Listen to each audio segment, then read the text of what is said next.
Twinkle, twinkle, little star, how I love you. It's alive!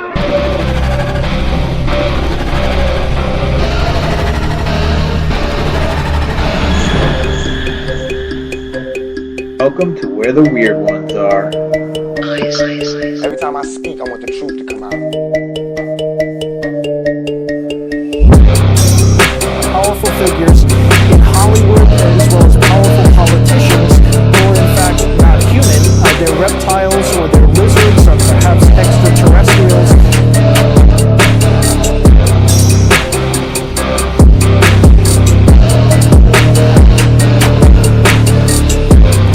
I don't think it is a human. I think it's a Sasquatch.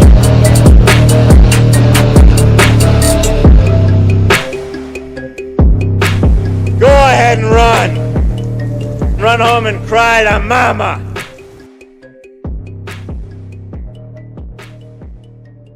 Let's get weird. What's up, you fucking weirdos? Welcome to another episode of Where the Weird Ones Are. My name is Kevin, but you already know that. Today on the podcast, we have Michelle from a Paranormal State of Mind podcast. She comes on and shares some of her experiences. We have a very good conversation. Was not expecting for it to veer into some of the directions that it did. So with that being said, there is I guess you could call it a trigger warning. We do get on the topic of self-harm. So I just want to say, before you listen to this, if you have any kind of thoughts on harming yourself, please reach out to somebody. There's hotlines out there that you can talk to somebody. If you can't or don't have anybody to talk to, you can talk to me. My email is wheretheweirdonesare@gmail.com. You can hit me up on the IG, where_the_weirdonesare. And if need be, I'll give you my phone number. I really don't care. So yeah, just so you know that topic is in this episode, and we talk about it for a good little chunk of time. And other than that, it was a really good conversation. She shares some experiences she's had with her son, which is very creepy. But also check her out. I believe she said she was on Apple and Spotify. I know for a fact that she's on Spotify. But it's a Paranormal State of Mind podcast. Our good friend Ron, Grave Evidence, was on their show, and the audio got messed up because if you know.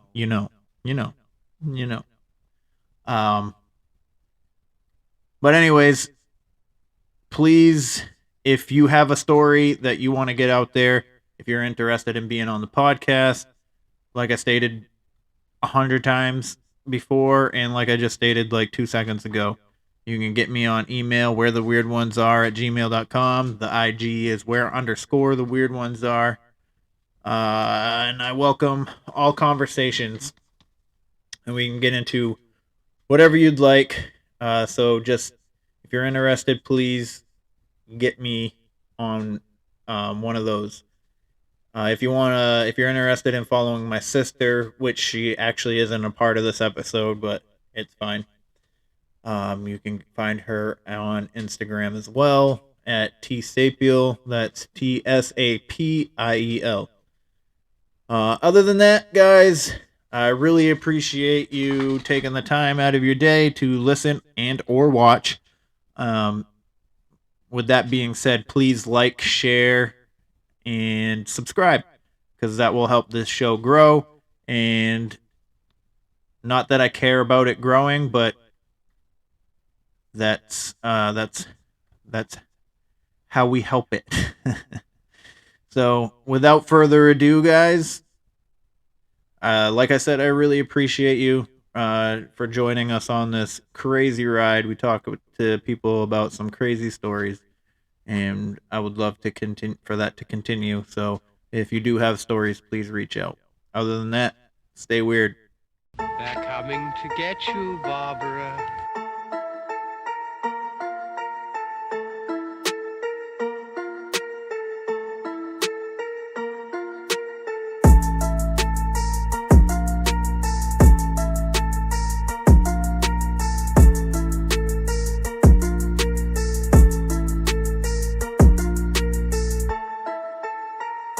Let's get weird.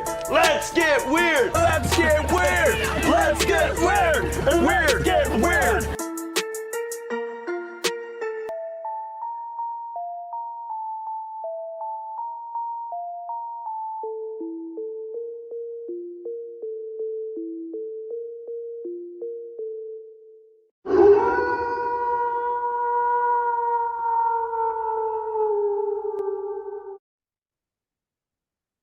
What's up, everybody? Welcome to another episode of Where the Weird Ones Are. My sister is not here yet again because of her tiredness, because she's pregnant. The fucking bitch.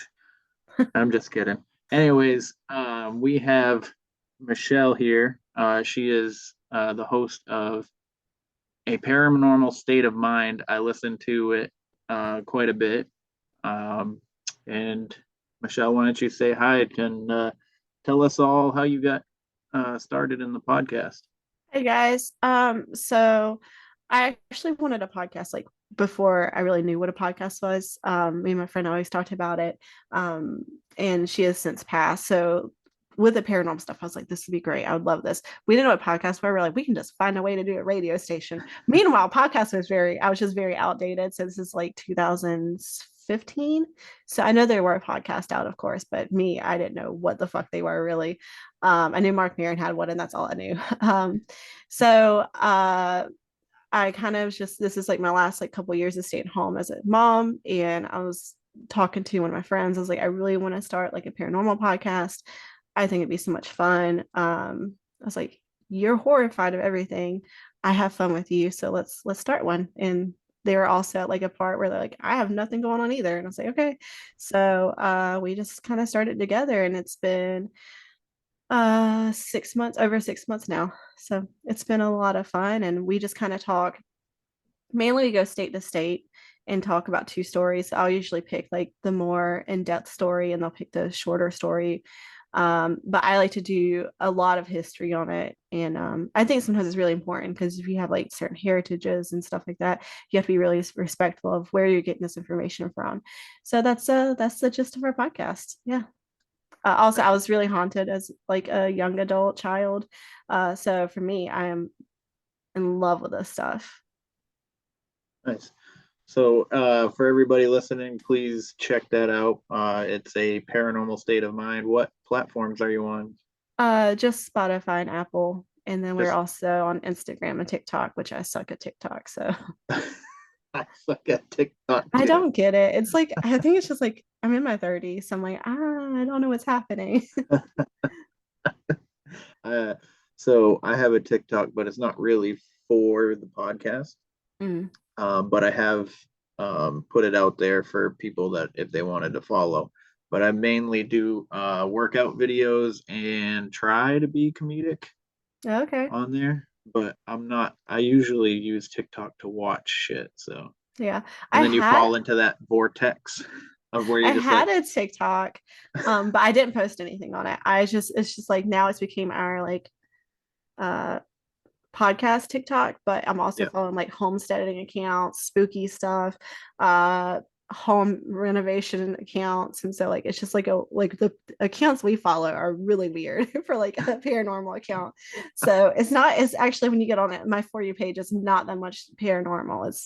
It somehow has gotten super conspiracy theorist, and it stresses me out. So I cannot do much TikTok because I will fall down a full-on rabbit hole. It is horrifying. Every that's every day for me because I am a conspiracy theorist. Mhm. So I fall down those rabbit holes and was like, well, what's this? Yeah. Oh, what's that? Oh, what's this? Oh, I know. And I mean, there's been so many times where I'm like, oh, this is crazy. And then like I pop out and like, whoa, I just almost became a flat earther. What the fuck happened? No shade to anybody who's a flat earther, by the way. It's just not for me. It's compelling to listen Yeah. to when they have like all like what the hell is his name? I can't think of his name, but he goes on to podcasts and he talks about flat Earth and he has all these like pictures and these satellite Hmm. pictures and he has all this evidence and stuff and it's really compelling to like listen to, but at the Hmm. same time, sometimes I'm kind of like back and forth. Like I'm not married to the idea of flat Earth, No. but I mean, they like can get me sometimes. yeah, they do. They get me too, and it's a nice thought, kind of, sort of, Hmm. because then that would mean that there's so much more that like we don't know. I've also gotten like the hole in the middle of the earth. Like you go Oh, to Hollow Earth. yeah, Yeah, that was a that's crazy one to interesting get into. too. I actually just I was sick a lot from like November to like January. Like we just got hit cold by cold but cold. So when I take cold medicine, it does not put me to sleep. Like it wires me up. So got super into TikTok for like 2 nights, and I was like, I have got to delete the app for a hot minute because I have gotten so much into the hollow earth thing. My husband's like, "What are you doing?" I was like, I don't know. I was like, it's hitting me real hard right now. Hilarious. Yeah. So, conspiracy theories aside, Hmm. we'll get back to the paranormal. Do you recall or do you know the do you remember what your first experience was? Yeah, so I was actually kind of older, I guess, for like a full-on experience. Like weird stuff had always happened in my house. Like it was my dad's house growing up, and then they had bought it when my mom was pregnant with me. And so it's not an old house, but I mean, it's been in our family for a long time. And just so you know, it sounds like it's a fancy house. It's not. It's not like, ooh, this is it's just an old shotgun style house. My grandpa kept building onto it, building onto it, building onto it. So it's like really weird and long. And anyways, so at the time I was 16 and my sister's actually 15 years older than me. So whenever I was younger, she moved out and I got her room. Because before then I slept with my mom and dad in their room. But anyways, so I'm sleeping in my sister's old room and I wake up one night and there's like a bunch of windows here, and this is our front yard. And I know am I on the camera? Okay, so it's gonna be a bunch of windows on the front of my house, and then there's one side window on the other side of my house, and so that Mhm. goes to my backyard. It's separated by a fence, and so I wake up and I see these lights outside my window, and we didn't live in the best neighborhood, so I was like, oh shit, somebody's trying to rob us. Okay, so I can hear people talking. It's like two, 3 or 4 people out front, and then one person in our backyard. So I go get my dad, and my dad goes and gets the gun and looks out there, and he's like, I don't see anything. And I was like, okay. So that happened like the next night, about the same time.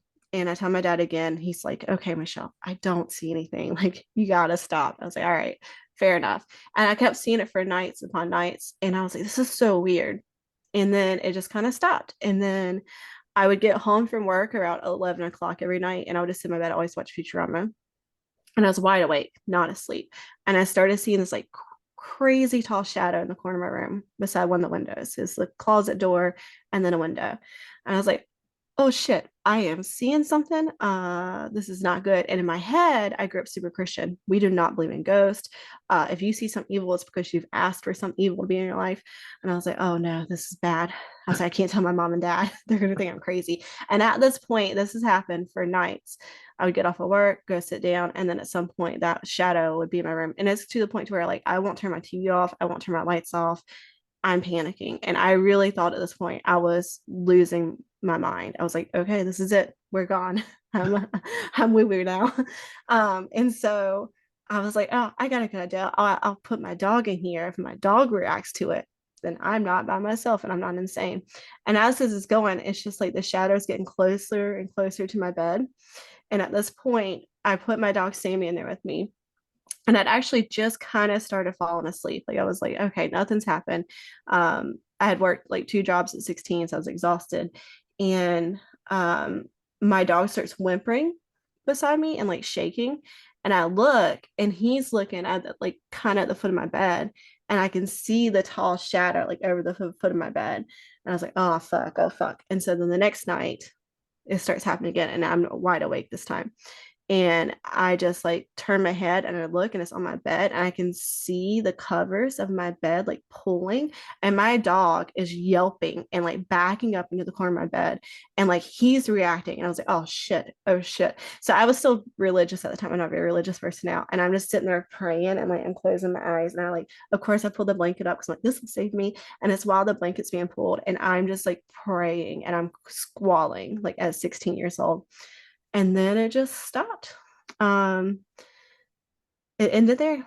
So I can go more Wow. into it, but we do find out later on this is like a familiar haunting in this house, because I said my sister slept in the same room. Right. So Kara, my co-host, we'd all worked together at one point, me and my sister and Kara. And I told them, because I was about to move to Charlotte, North Carolina, and they were helping me pack up my house for the week. And I was telling this like crazy story about all this like ghost stuff that happened in my house. And I'm like, oh my God, that's horrifying. I was like, oh, well, why don't we go visit my sister before I move? And she was like, okay, that's fine. So we go to my sister's house, and we just kind of start talking about like weird stuff. And my sister's like, my room was so fucking haunted. And I was like, what? And Kara's face was just like, whoa. And I was like, tell me what you saw. And word for word, the same shit I saw was the same thing she saw. Like I didn't prompt her, and like I had goosebumps all over me. And like Caroline's face was just like pale. Like she's already a pale person, but like super pale. And it's the same thing. Even the lights outside the room happened before. The only thing that happened to my sister was it never got to the edge of her bed. It just stopped for some reason. Yeah. Do you could you see like within the shadow like what the shape of it really looked like? Like I it would say wearing a the hat. no, it wasn't Hatman. Oh, okay. I would say the best description I could give, and I mean, of course, Slender Man wasn't a thing back then, but I would say the best thing I could say, it was like an all black Slender Man, and somehow, like in my head, I just automatically like, this is a man. Mm, And I don't know why, because it had literally no features, but it was unbelievably tall. Like I'm 5'1", so I right. mean, I would say like, Everything's tall to you. yeah, exactly. But I mean, I would say it's probably like 8 feet tall at least, but it was like crazy, and it just like stood straight, and like it had really long, creepy fingers. And Mm, my sister has seen the same thing. And that was like my first big experience with anything paranormal. And it seems like at that point, I had just started seeing like all these weird things. Like I worked at the movie theater, like I said, and like we all saw some stuff happening there, and nobody really talked about it. And then one day we just kind of like, have you seen some shit beside theater number one? They're like, yeah, up in the projection booth. And we're like, yeah, it's just like something in that corner. And we were just all like, oh fuck, we've all seen it. And so whenever I started the podcast, I talked about it. And one of my friends who worked there after me was like, oh my God, I saw the same stuff. Why didn't nobody warn me? I was like, dude, I don't know. I was like, I don't know. But he's like, that's horrifying. He's like, well, now I know that what I saw was real. But we don't really know what happened there. I mean, as far as like why this like really small movie theater would be haunted, but some weird stuff was happening in that theater. But but you don't have like a history on that theater no, or anything. no. I mean, it's been there since my dad was younger. And Yeah. the owner actually, it was a wedding gift to him and his wife when they Oh, got okay. married. They got a movie theater from their parents. And then they just kind of started franchising out. But this is a really like old four-seater movie theater. It's not cute or fancy, by the way. It's not great. So it's like I feel like people are gonna be like, oh, this girl lives in this big, beautiful house and she worked at this cute, quaint movie theater. Not at all. Not at all. That's funny. Hmm. So the shadow when he was standing at like the foot of your bed, so Hmm. like you could was he like looked like somebody that was standing at the foot of your bed, or was like he projected onto the wall? No, it was like And an actual person was standing there, but it's okay. all black. I don't know if you've seen those paint videos. I know this is like super random, but it's like, have you seen those videos where it's like the blackest black paint and it almost looks like when you see it, it's like a void. It was almost like you could look at it, it almost looked like a void of blackness, if that makes any sense. Yeah. Yeah. Well, so I grew up seeing shadow. I actually see shadow people here in this house Mm-hmm. once in a while. And when you see them, they're blacker than black. You know what I mean? Just like you were just saying. So it's like staring into the abyss, but when you stare into the abyss stares back. So Mm-hmm. you don't Yeah. want to stare too long. But yeah, no, I get what you're saying. Well, and now I see shadows all the time. But it doesn't seem like it's anything bad. Like, you know what I mean? Like I Mm-hmm. see shadows, like I can see stuff like to my side and stuff. And I just ignore it. Um, I've been in this house since 2020 and it's a newer house, but anything I see now, other than like a handful of times, have not felt evil. And if I've, or bad, I guess. And the one time I did have something really bad happen is because I went to my sister's house to help her cleanse it. And whatever was there kind of just followed me back that night. And I was like, oh my God, I won't, please go back to her house. I don't want this. I don't care about her. Go to her house. She can deal with it.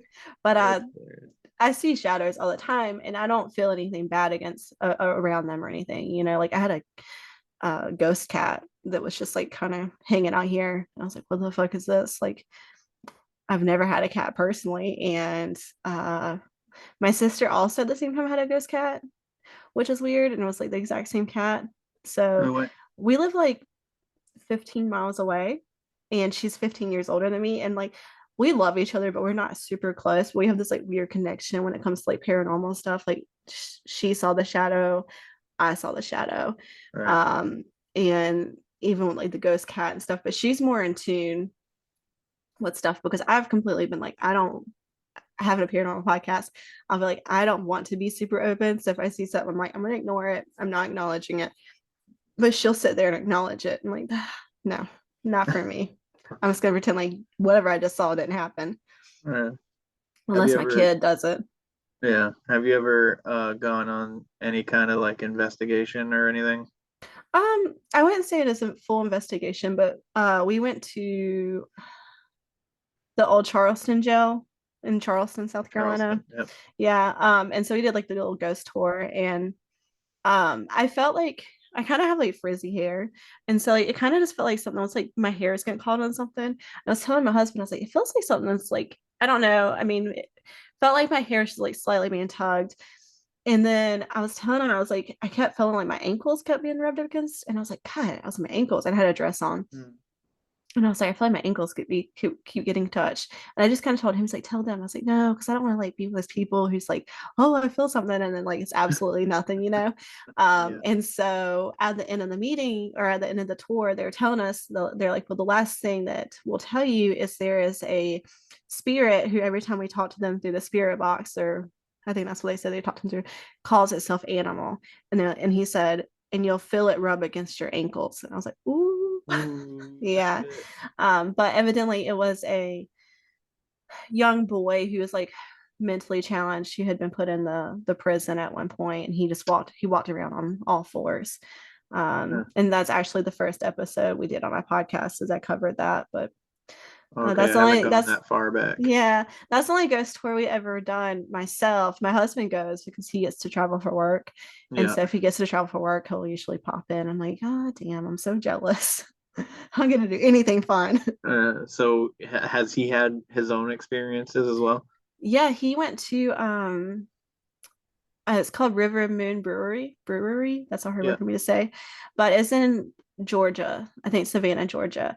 And he Okay. went actually, well, middle last year, and he did a ghost tour, and they closed down the restaurant. And I also cover this, but it used to be a hotel, I believe, or it was a hotel, a hospital, and then I think another hotel again. And now it's like kind of a restaurant brewery type situation. But top floor is not done at all. And like I would say the scariest thing that happened to him was they were doing this like since he was a single guy and everybody else is like kind of coupled off, they put him in a room and he had headphones on and he could hear them talk to him, but he couldn't hear anything happening. And so they Hmm. would tell him to ask questions and then they could hear the response of what was happening. So essentially like they would be like ask his name and something came through and it's been a while since I've talked to him about it, but essentially like he ended up asking the guy, like they ended up asking like who are you talking to, and the return was I am. And then like they're like ask him who I am is, and the thing said I am God. And then my husband was like, "Oh, that's pretty Hmm. scary." And he's a very big skeptic. I Yeah. mean, like he's seen a ton of stuff. Like he grew up in the hills of West Virginia, so like I can't explain the things that boy's seen, but so he's seen a ton of stuff, but he was like, that was pretty chilling. And then he's like, you could hear footsteps and stuff, and you could hear like it was a nurse who they believe it was there, and she was talking and stuff. But that's probably the craziest thing he had there. And then he went to one other place, and I can't think of where it was. Somewhere in Florida, I think somewhere in St. Augustine, Florida. But he said nothing really happened. But um, as a child, I want him to come on my podcast because he has some crazy stories about the woods and everything. But as a child, he had seen quite a few crazy things. And then even like since we've been together, he's seen some stuff. And especially like there's a point where we moved back into my childhood home for a couple years Hmm. and or about 2 years, and he experienced quite a few things, and like the whole time he tried to deny it, and then I would just become numb to it. And he's like, what the fuck is that? I was like, I've been telling you, there's a woman screaming in the ceiling. What? He's like, this is horrifying. I'm like, I know. So he's somebody who could literally see a ghost, and he's like, I probably imagined it. I'm like, you just saw it, motherfucker. Like I saw you see it. I saw you register. I saw you get scared. Of course it happened, but he will deny it all the time. That's funny. That's like Hmm. um this couple that I talked to not too long ago, Jen and Mondo. They're Hmm. 305 Paranormal on Okay. Instagram. Hmm. And Mondo's first experience was he felt somebody sit down next to him on his futon while he's playing video games. Hmm. Turned and he looked and he saw like the impression of a butt and like the legs, like somebody was Hmm. sitting there, and he's just like, "Oh, okay," and continued to play his video games. He's like, "I'm not even gonna acknowledge that." I think that's the best. One of my favorite stories my husband does have from his childhood is they used to stay at their aunts all the time. So it's him and his two cousins who are like brothers. And he said that they had been playing like keep the balloon up, at what kids do. Oh yeah, yeah, yeah. And the balloon was just sitting on the floor, and they were like, we're sitting there playing video games. And his little cousin Hannah, who was like two or three I guess 3 or 4 at the time, was asleep. And they saw the balloon just lift up and go down the hall and just hover over Hannah, who No was like shit. my husband's like she was a creepy kid anyways. But she's in her 20s now, but he's like she was just a creepy kid. He's like she would just walk around with like a Halloween mask on and like breathe really heavy and have like a fake knife. He's like so she was just a weird kid because Halloween Wow. was like her favorite movie growing up. Yeah. He's like so she was just kind of a creepy kid. He's like that balloon just hovered over her. He's like I was like what'd you do? He's like we just walked away and left. I was like what? I was like, you guys are like well within your teen years, at least, Yeah. preteen teen years. And they're like, yeah, we didn't know what to do. I was like, you left that baby? He's like, yeah, she's fine though. It's just hovering. I was like, yeah. So that's my favorite story from his childhood. That's like spooky, but not like horrifying because he's got some pretty horrifying Right. stories. Yeah. I have I have a few like weird shit, but Mm-hmm. nothing over the top like scary. But I would Mm-hmm. like to have somebody on that has had terrifying experience. You know what I mean? Like Yeah. I listen to podcasts all day long because I Mm-hmm. drive 12 to 14 hours a day. Wow. So I just constantly have my headphones on Mm-hmm. and I hear all these stories and I was like, I'd like to not like for like clout or anything, but just because like I'm so intrigued by the story Yeah. to begin Yeah. with and I'm sitting there listening to it and I want to ask questions, you know what I Mm-hmm. mean? Yeah, that'd So, be awesome. yeah. I like the things that happen to me, I'm like, that's scary. But like I've only heard a couple people who's had like truly horrifying stories. Hmm. Um, so one of his stories is pretty creepy. Like they ended up like, and I was like, I wish you would have kept it in his cousin's house. They put a recorder under the stairs because they kept hearing stuff in the attic. Like it truly, that the truly creepiest basement at the time. They redid it. Hmm. It's still creepy. Like you're down there, like it's horrifying. But they put a recorder under the stairs in the basement, and they said they brought it up, and you could hear like what sounded like people screaming. And I was like, Whoa. why? I wish you would have kept that. Hmm. Why? I wish. I mean, they're kids. I mean, you don't think about stuff like that. That's scary, but It's a horrifying house. So we every time we go visit his family, we have to stay there. I'm like, damn it, we have to sleep in the basement. I'm like, you can remodel it, and it's still super creepy, super creepy. You have to have him come on your podcast. I I'm want gonna to have to so listen to bad. that. He's so shy. It's Is he? hilarious. Yeah, he's like the shyest person ever. Um, unless he's around like some of our like close friends. Like at my wedding, his family and friends were there. My mom's like, "Is he drunk?" I'm like, "No, he's just not shy right now." I was like, "We are not paying $800 to get a liquor license at our wedding." Whoa, hmm that's pretty cool. Don't start. She's looking at me like she's gonna start barking at me. That's fine. I'm surprised my dog hasn't started snoring. The cat's somewhere under the bed, so she'll jump up at some point and scare me. It happens every time I record. Oh, really? Every time she jumps up on the back of the chair and scares the shit out of me. So that would be even more scary if somebody's really telling you like a freaking scary story and then she Yeah. jumps up. Oh my God, I'd probably run through the wall. We did But a recording last night with a movie podcast. And I was telling them kind of about the whole, I think I was telling them about my son seeing stuff. I can't remember. And as I'm telling about like the shadow thing, my cat bites me and they're like, that's horrifying. That's a horrible time for her to bite you. I was like, honestly, she's just a bitch. Like she's just so mean. It's not like a spooky thing that happened. I was like, it's not like, oh, demon cat. I was like, she's just a horrible cat. yeah. My son's attached to her, so I can't get rid of her now. But Oh, I hate cats. Well, I don't hate cats, but I prefer not to have a cat. I'm allergic to them.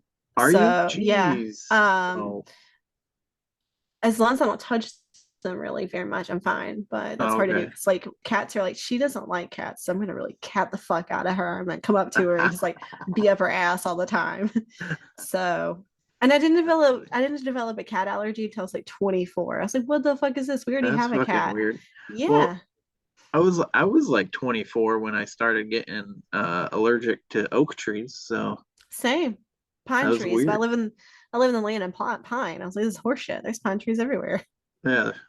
Well, I mean, our state tree is pine tree, Okay. so there's white pines everywhere. hmm There's white pines, there's red pines, there's spruce trees, all these evergreen trees. hmm But I did tree work and I was fine through 19, 20, 21, 22, 23, and then like right around 24, all of a sudden, every time I cut into an oak tree, I'm like, oh, Yeah.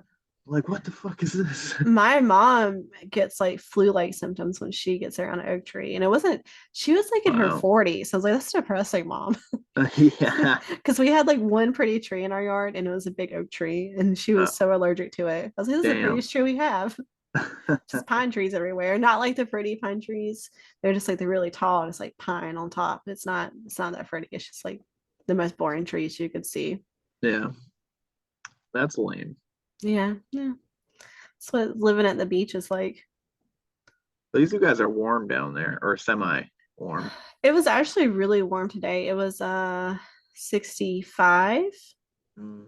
and tomorrow's close to 70, I believe. So Yeah, you just yeah, got yeah, hurricane yeah. you got Whatever. hurricane season. So that's you got like 4 months of being like, oh shit, are we gonna get hit by a really bad hurricane? Which is just like Yeah, that's the scariest thing in the world. I can imagine. What was the weather like? What was the temperatures this past weekend? Really cold for here anyways. We had like one day was like in the 30s, which it doesn't snow here, so the 30s doesn't mean shit. We get snow like every 4 or 5 years. But and I know you're probably like, oh, the 30s, that's nothing, but for here, that's really cold. I did almost move to Michigan one time, and Uh, my mom's like, you're gonna hate it. I'm like, I'm gonna yeah. love it because I love cold weather. Like Oh, anytime we go to the mountains and it's snowing, I'm like, yeah, this is it. This is what I love. yeah. We were -10 Oh my god. this past weekend. I think the coldest I've ever felt was like, well, here was probably like 12 degrees. And then the coldest I've personally ever felt was like 1 degree. And I was like, ah, this is in my bones.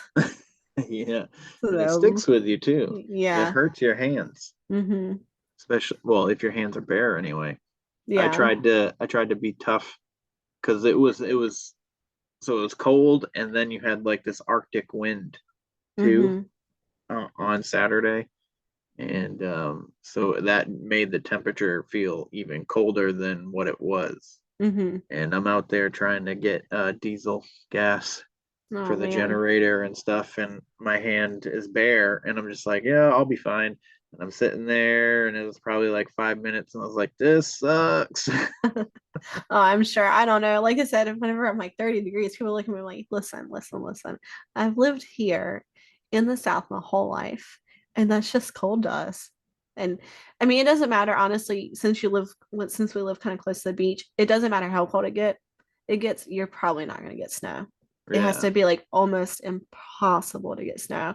We yeah, had it in 2018, very little, and then last year, very little, like okay, maybe 2 inches, and yeah. that's about it. The first time I saw like a lot of snow, I was like, oh my god, this is the greatest thing I've ever seen. And This then the is whole state magic. shuts down. Oh yeah, our state cannot handle. We don't even have like in our county, we don't even have like the salt, the thing for this. We don't have the machine that puts the salt on the road. So we have like a bunch of northerners, which is no shade to them, but they're like, I know how to drive in the ice. I'm like, yeah, you do when it's properly done. I was like, Yeah, here, I was like, it's just shady as fuck. And you don't know how to drive on straight ice roads. And you'll see on the highway wreck after wreck after wreck. I was like, oh my God, it's horrifying. Like I saw somebody going like 60 on the highway and they just hit a patch of ice and that car spun like ugh. 10 times before it ran off into the tree line. And I was like, yeah, you can't do that. Why are you going so fast? Where are you going? Unless your wife was giving birth or you're going to the hospital, it's not that important, my man. Some people think that they rule the road anyway, like they're the best drivers in the world. So, Yeah. um, but so I do have a question for you. Mm-hmm. You had my buddy Ron on your podcast. Oh, I love Ron. He's the sweetest guy I've ever met in I my life, I know. swear. Um, but I hear that you had issues with your audio. It did. The whole time we were recording, really no issues at all. Until the very end. And we had stopped recording, like, and we were just kind of chit-chatting and stuff. And his voice just changes. And the best I can put it, I don't know if you remember those commercials where it's like talking about like lung cancer and like you got the guy with the cowboy with the robot voice thingy. Yeah. That's where his voice changed too. I was like, that's weird. So I started recording again to get a snippet of it just to see if like it was like maybe whenever I stopped recording, because his hands didn't move. So I know he didn't touch anything on his computer and it didn't stop. So we're like, that's weird. So we stopped talking and we're like telling him like our actual final goodbye, and we hear a growl.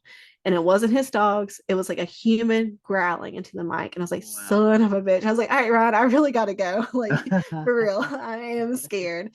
And Demons so on your the side of the sound screen, quality bro. was, yeah, I was like, the sound quality was fine. Until I go to do it. So we re-record on Riverside. So I have to download from Riverside so I can edit it. Mhm. And is your camera freaking out right now? Yep, Okay. sure is. It did last time too. Anytime you talked about Ron. No, I don't know what the hell is going on. I think I have too much stuff on my computer or something. I might Okay. have to get a new computer. I just didn't want the curse of Ron because like he's really he's the nicest guy, but I was super stressed after I recorded with him. I was like, fuck. So, anyways, so we're talking after that. I go like a couple days later, I go to do everything. This only happened to one other couple, and they were super haunted. And it said, file is corrupt. And I was like, what? And so I go, I get my computer friend, and he's like, dude, I don't know. I call Riverside, and they're like, we don't know why that's happened, like at all. So I worked on this for hours upon hours trying to figure it out. The only way I could do it, because it would not come onto my computer, it would not go on a flash drive, was to take it straight from Riverside. And thankfully, they're connected with Anchor, which is like our hosting site. Uh-huh. And I could take it from Riverside straight to Anchor. I could not edit it all. When I heard the sound on my computer, it was fine. And then whenever I listened to it the day of, because I always used to usually take a snippet of it and put it on our Instagram, it sounds like somebody is crinkling aluminum foil the whole time he's talking. Like it's Yes. so Yep. bad. And it wasn't happening at all. Like our sound was so, so good. And it's just aluminum foil the whole time. So that's the sound quality issues. The only other thing that happened was I'm kind of iffy about orbs because I'm like, they're bugs, it's dust, you know. Yeah. But while he's talking, I noticed while he's talking that there was like green bugs all over behind him, but like they would like float towards his head and like stuff like that. And I was like, huh. And so once he started talking about the asylum, I realized they're gone. And at the end, I kind of was just like, I did see some like bugs or orbs or orb like things. And Kara, my co-host, is like, yeah, I saw that too. And I was like, but it just stopped when you stopped talking about when you started talking about the asylum. And he's like, well, I can promise you there's no bugs. And then as I started thinking, I was like, it would make no sense for the bugs to completely settle down all of a sudden because they were like flying inside his head. And we record face to face, but we don't hold the recording.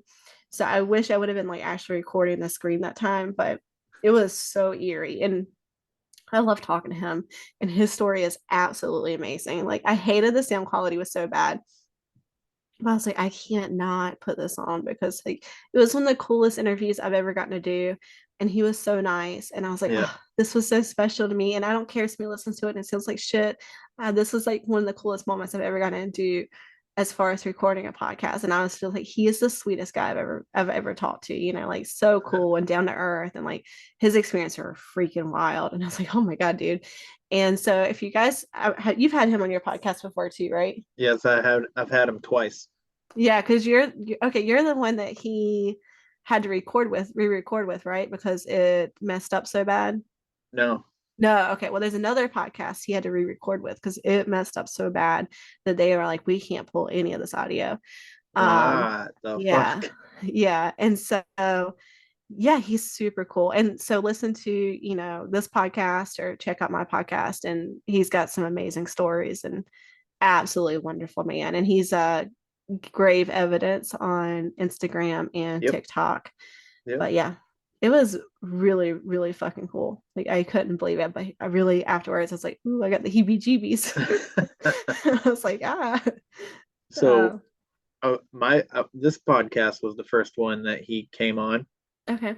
and we recorded. My sister wasn't able to be a part of it, but my sister had found out that she was pregnant, probably like right before Mm-hmm.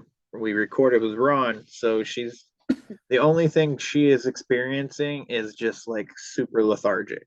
Mm-hmm. So she can't stay up for very long. And I had a feeling because we're recording so late tonight, I had a feeling that she was going to be like, I can't do it. Mm-hmm. And lo and behold, she did. Nothing against her in any kind of way at all. I've been pregnant. It sucks. Yeah, it does. Like, and I've watched pregnancy happen before my eyes, so I know Mm-hmm. I know how it goes.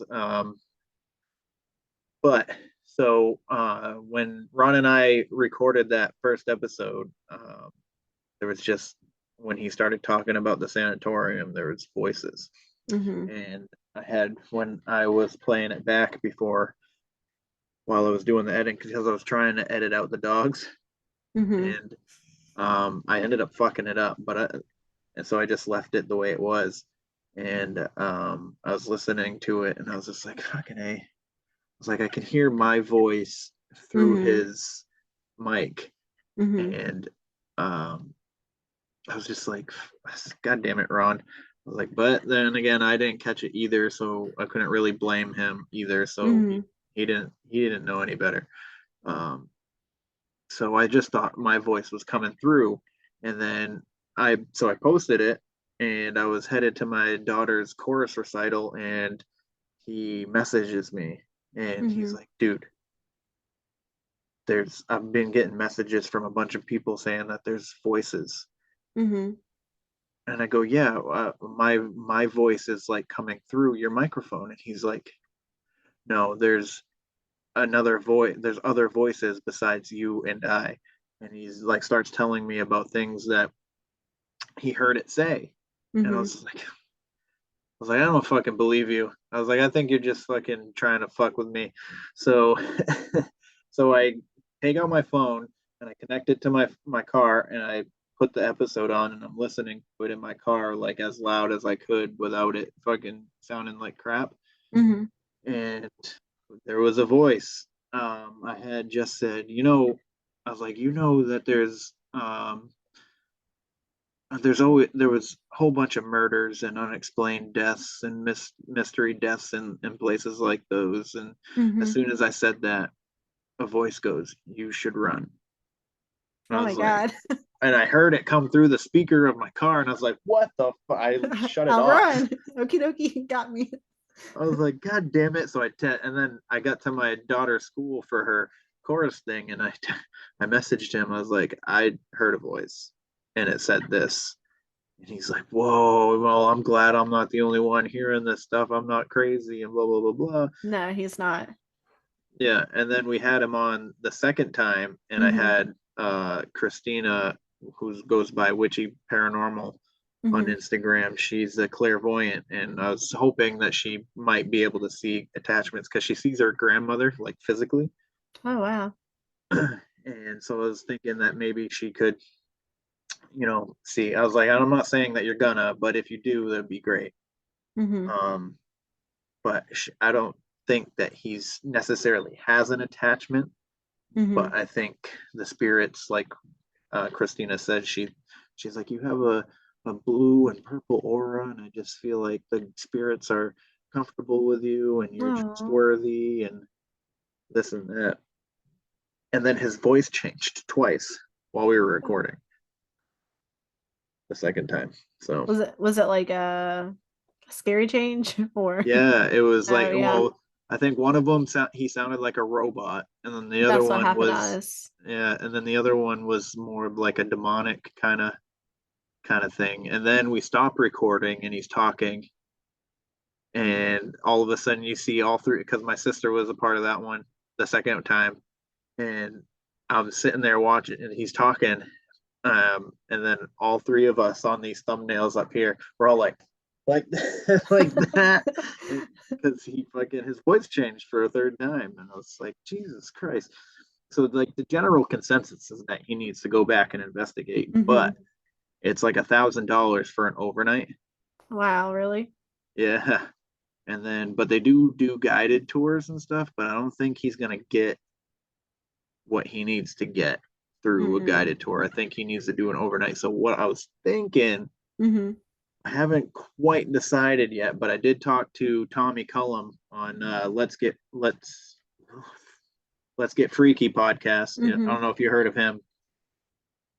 I feel like I have, but there's so many podcasts that I've heard of since we started here, and it just feels like it goes everywhere, you know. Same. So he had me and my sister on to talk about our experiences Mm-hmm. on his podcast, and I was like, I feel like I was thinking about starting like a GoFundMe for Ron. Like Mm-hmm. even if like I was thinking about making it so that I could go out there with him because he's like 30 hours away from Mm-hmm. me. Oh, see, I told you. There she goes. Shit. She didn't make the landing this time though. Oh my goodness. But yeah, so I was thinking of starting a GoFundMe to send me out there to investigate with him. But even if even if I could raise the money to get him to go out by Mm-hmm. himself, like I could set up the GoFundMe and then send it to him. Yeah, yeah, I think that's a great idea. Yeah, I mean, I think there'll be many people who'd like to help him out because, I mean, he's just. I think even if you just get to talk to him on Instagram, like he just puts off such a, I know it sounds cheesy, but like such a good energy about him. I'm like, yeah. you're just delightful. Like you're a delightful person, and you just don't meet that many people who's just like No, you you don't. are just a sweetheart, like just a delightful human. Especially through like Instagram and stuff, because like I suck at texting. Like I feel like my personality does not come out through texting or like messaging or anything like that. Like I'm a full on like phone call or in person thing. Yeah. So for his sweetness and like to come out through that, I'm like, oh, you're such a good soul. Like you're just such a sweetheart. But like I said, I mean, I can't say enough good things about him. I mean, that's probably why he was saved when he died. Oh, I know. Yeah, he told me I about that. That's like I get crazy. that feeling when he told me that story, Mm-hmm. and he told you that story on your Mm-hmm. podcast too. um, after experiencing him, and then I was think and having him on and recording and listening to that story, it was probably like Hmm. a couple days later. I was like, you know what? I feel like he was saved because he's such like a good person. Oh, for sure. Yeah. I mean, he's gone through some pain with it, but Yeah. Well, I mean, just like the things with his dreams and stuff about this thing, and then like oh the my the God, the yeah, name and stuff. It's like, yeah, there's something there for you. I don't know what it is, but there's something calling you. And I know you've listened to it, but like the part where he was talking about like when he was trying to leave, he felt like someone's pulling him. I was like, it had to be mm, all these patients who was like, no, we need you to listen to us. Like whatever's trying to get him out, we don't agree with that. We want you to stay. And that's why he felt this like pulling. And I was like, something wants him to stay there and yeah, understand what's happening. And I have no clue what it could be, but like there's something important for that man there. And it's just amazing. Like I couldn't imagine, like I wouldn't want the stress to be like, you have a purpose. And this is from somebody who's died. I've died before. And then people are like, do you feel like a purpose? I'm like, no, like I'm mediocre all the way through, baby. That's all I want out of life. And so like I couldn't imagine like almost dying like he did. yeah, And then it'd be like, oh, I feel like I have a purpose. Because I feel like, oh, I don't want that shit. Like, no, no, go away. mm-mm, I'm okay mm-mm, without it. yeah. I was also considering of possibly making a documentary on the Indiana State Sanatorium Hmm. with uh, the investigation of Ron being in with Ron being in the documentary.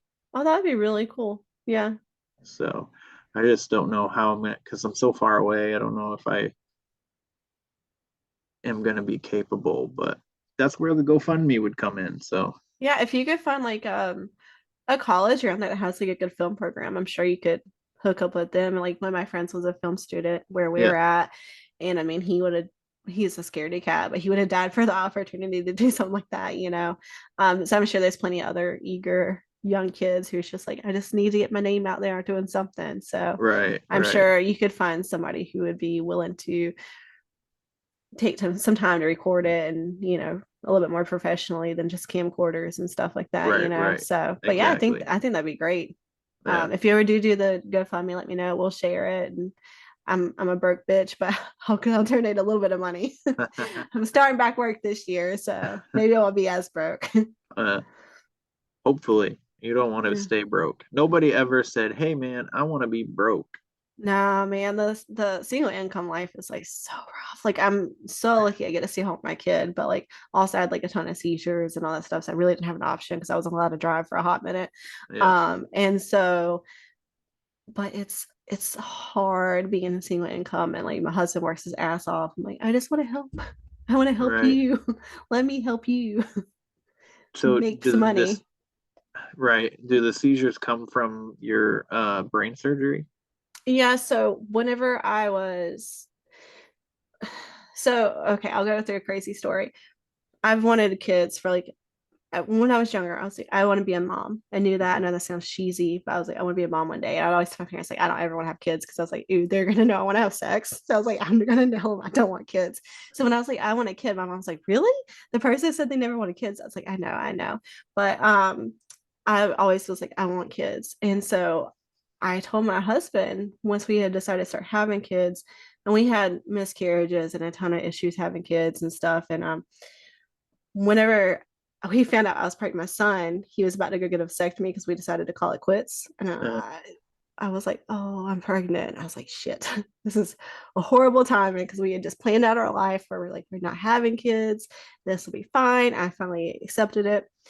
When I found I was pregnant with my son, after I got the initial afraidness of possibly having a miscarriage, I started having these dreams, and I realized I started having them when I was younger too, of where I was giving birth.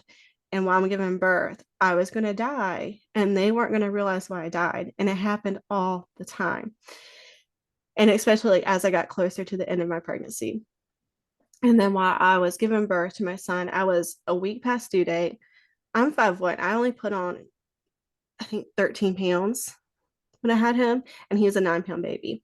And so I was like Holy really, cow! yeah, I was tiny when I was pregnant. Like I'm not tiny now, but I was tiny when I was pregnant.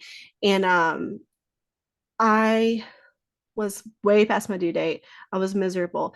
And I had been in labor for 37 hours. And my last doctor, yeah. And I stayed at like, I only got to 6 centimeters dilated. And then the weirdest thing happened. My body started like stopping. My body's like, nope, we're gonna do the opposite of that. And my doctor before, she's like, I have to get off, but I'm putting a note like, do not get on pitocin, which is like a medicine they help push birth forward anymore.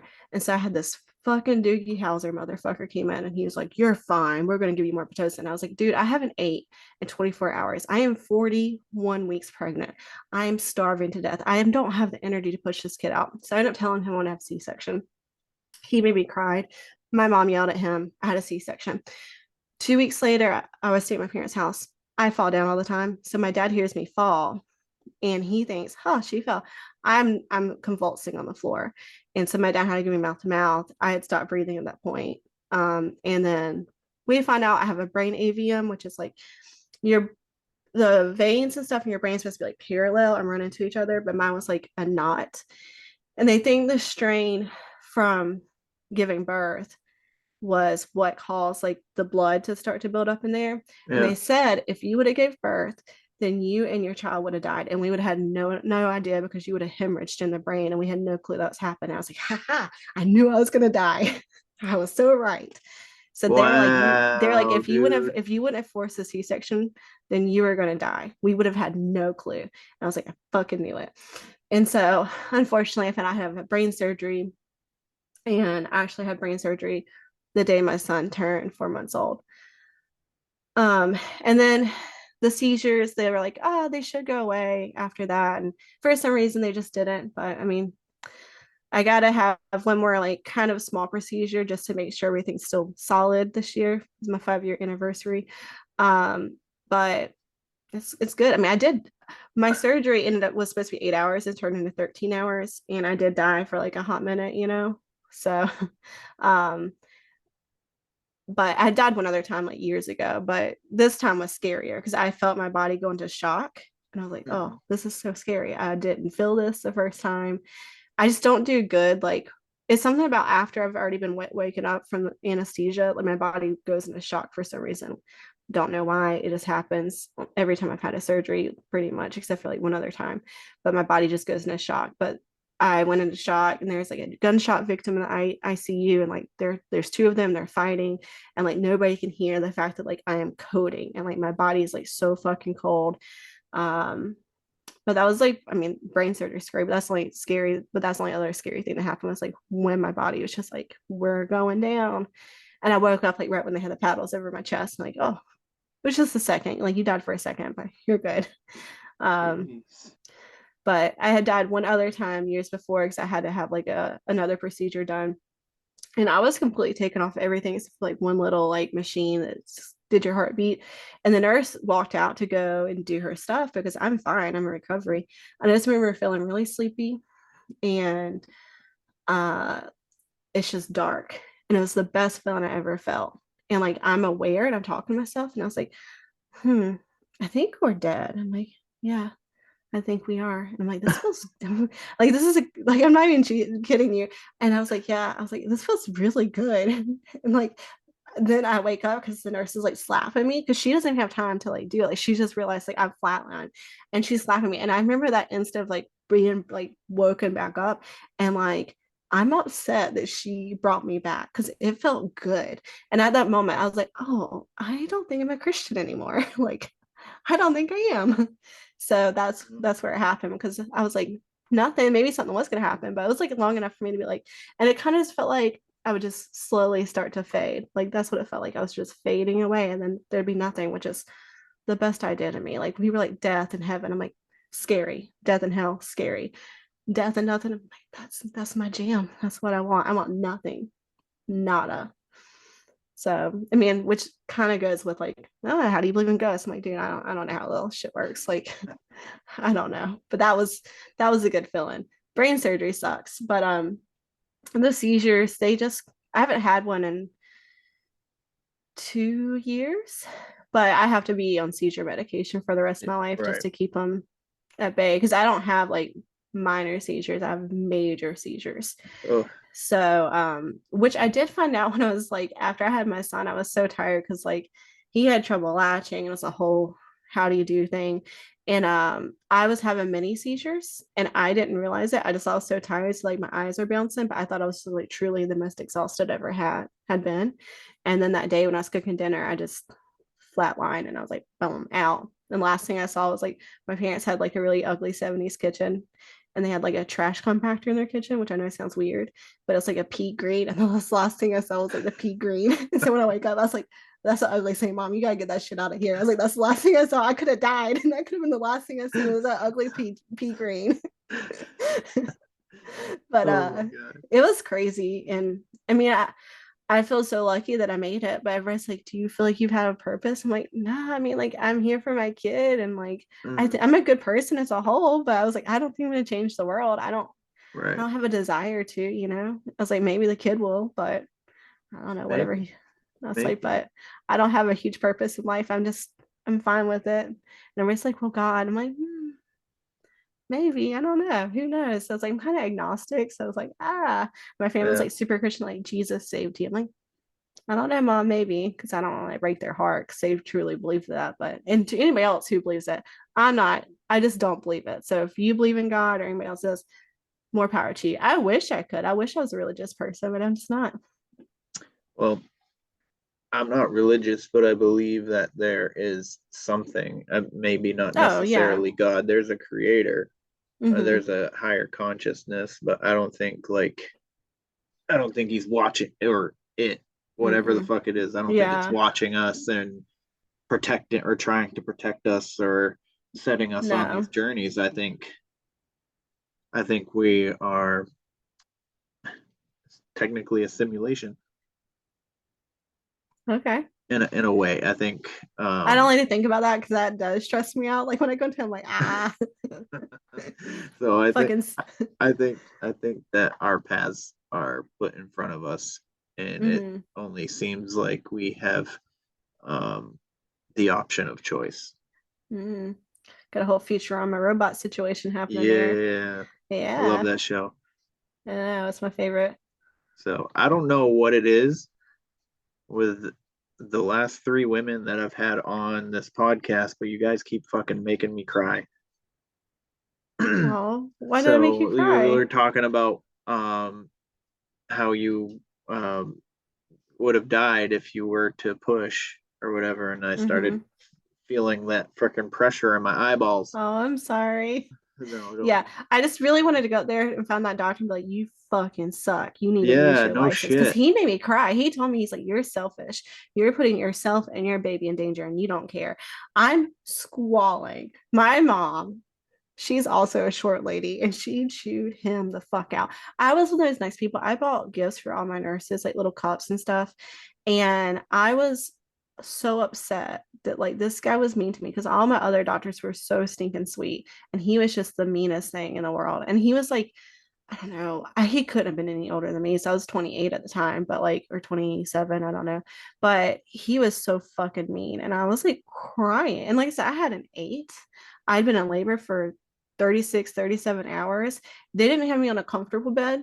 So I was just on like an uncomfortable, my like tailbone hurt. And like I had contractions. And I really, they didn't bother me because not to be like a butthole, but like it just didn't bother me. The contractions, I didn't really feel much of it. But I was just miserable. And I was like, dude, if it hasn't came now, my body just stopped doing everything it's supposed to do. It's not gonna come, you know. Right.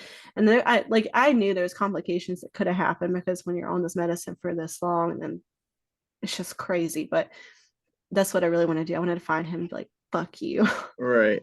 Fuck Yeah. that guy. Especially him to come in and read this note saying, Mm-hmm. don't give her any more of this drug. And then Yeah. he's like, I'm going to give this shit to you. Yeah.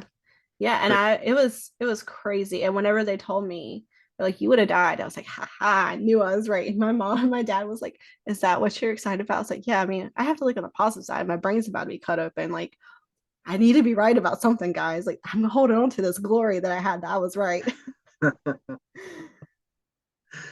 So, have you experienced anything, any other paranormal stuff like in the house that you guys are living in now, or anything like that? Anything recently? Not too well, my uncle passed away. I guess my son wasn't even quite a year old, and I had only had brain surgery like a few months old, and I was really close to my uncle. He just started drinking really bad as he got older, and he ended up getting it's called like alcohol dementia. So it's just where you Oh, drink okay. so much that you get dementia from it. Mhm. And so that was really hard for me because like I wanted him to meet my son, and I was thinking about the other night and I was like getting teary eyed. And I just laid down. And I know this is the weirdest thing, but everybody in my family smoked, but they smoked certain cigarettes. And those certain cigarettes was those certain people. And I knew that smell. And so Mhm. he smoked a certain cigarette. And I was laying down and I was thinking about him. And I just smelled, and nobody in my house smokes. So I just smelled cigarettes waft over me. And I was like, this is comforting, you know? And then I smelled like a cigar because as he got a little older, he started smoking cigars too. And I was like, that feels good. So that was probably the last thing that happened. And then well, I guess the year before, my husband had to travel quite a bit, and so it's just me and my kid. My kid's really fucking creepy. Um, and so where I talked about the house that I grew up in when I had my brain surgery, we had like lost so much of our money. We were going to buy a house because like we didn't. My husband had to stay home to help take care of me and my kid, Mhm. and so he had to quit his job, and so we had to stay there for a little bit.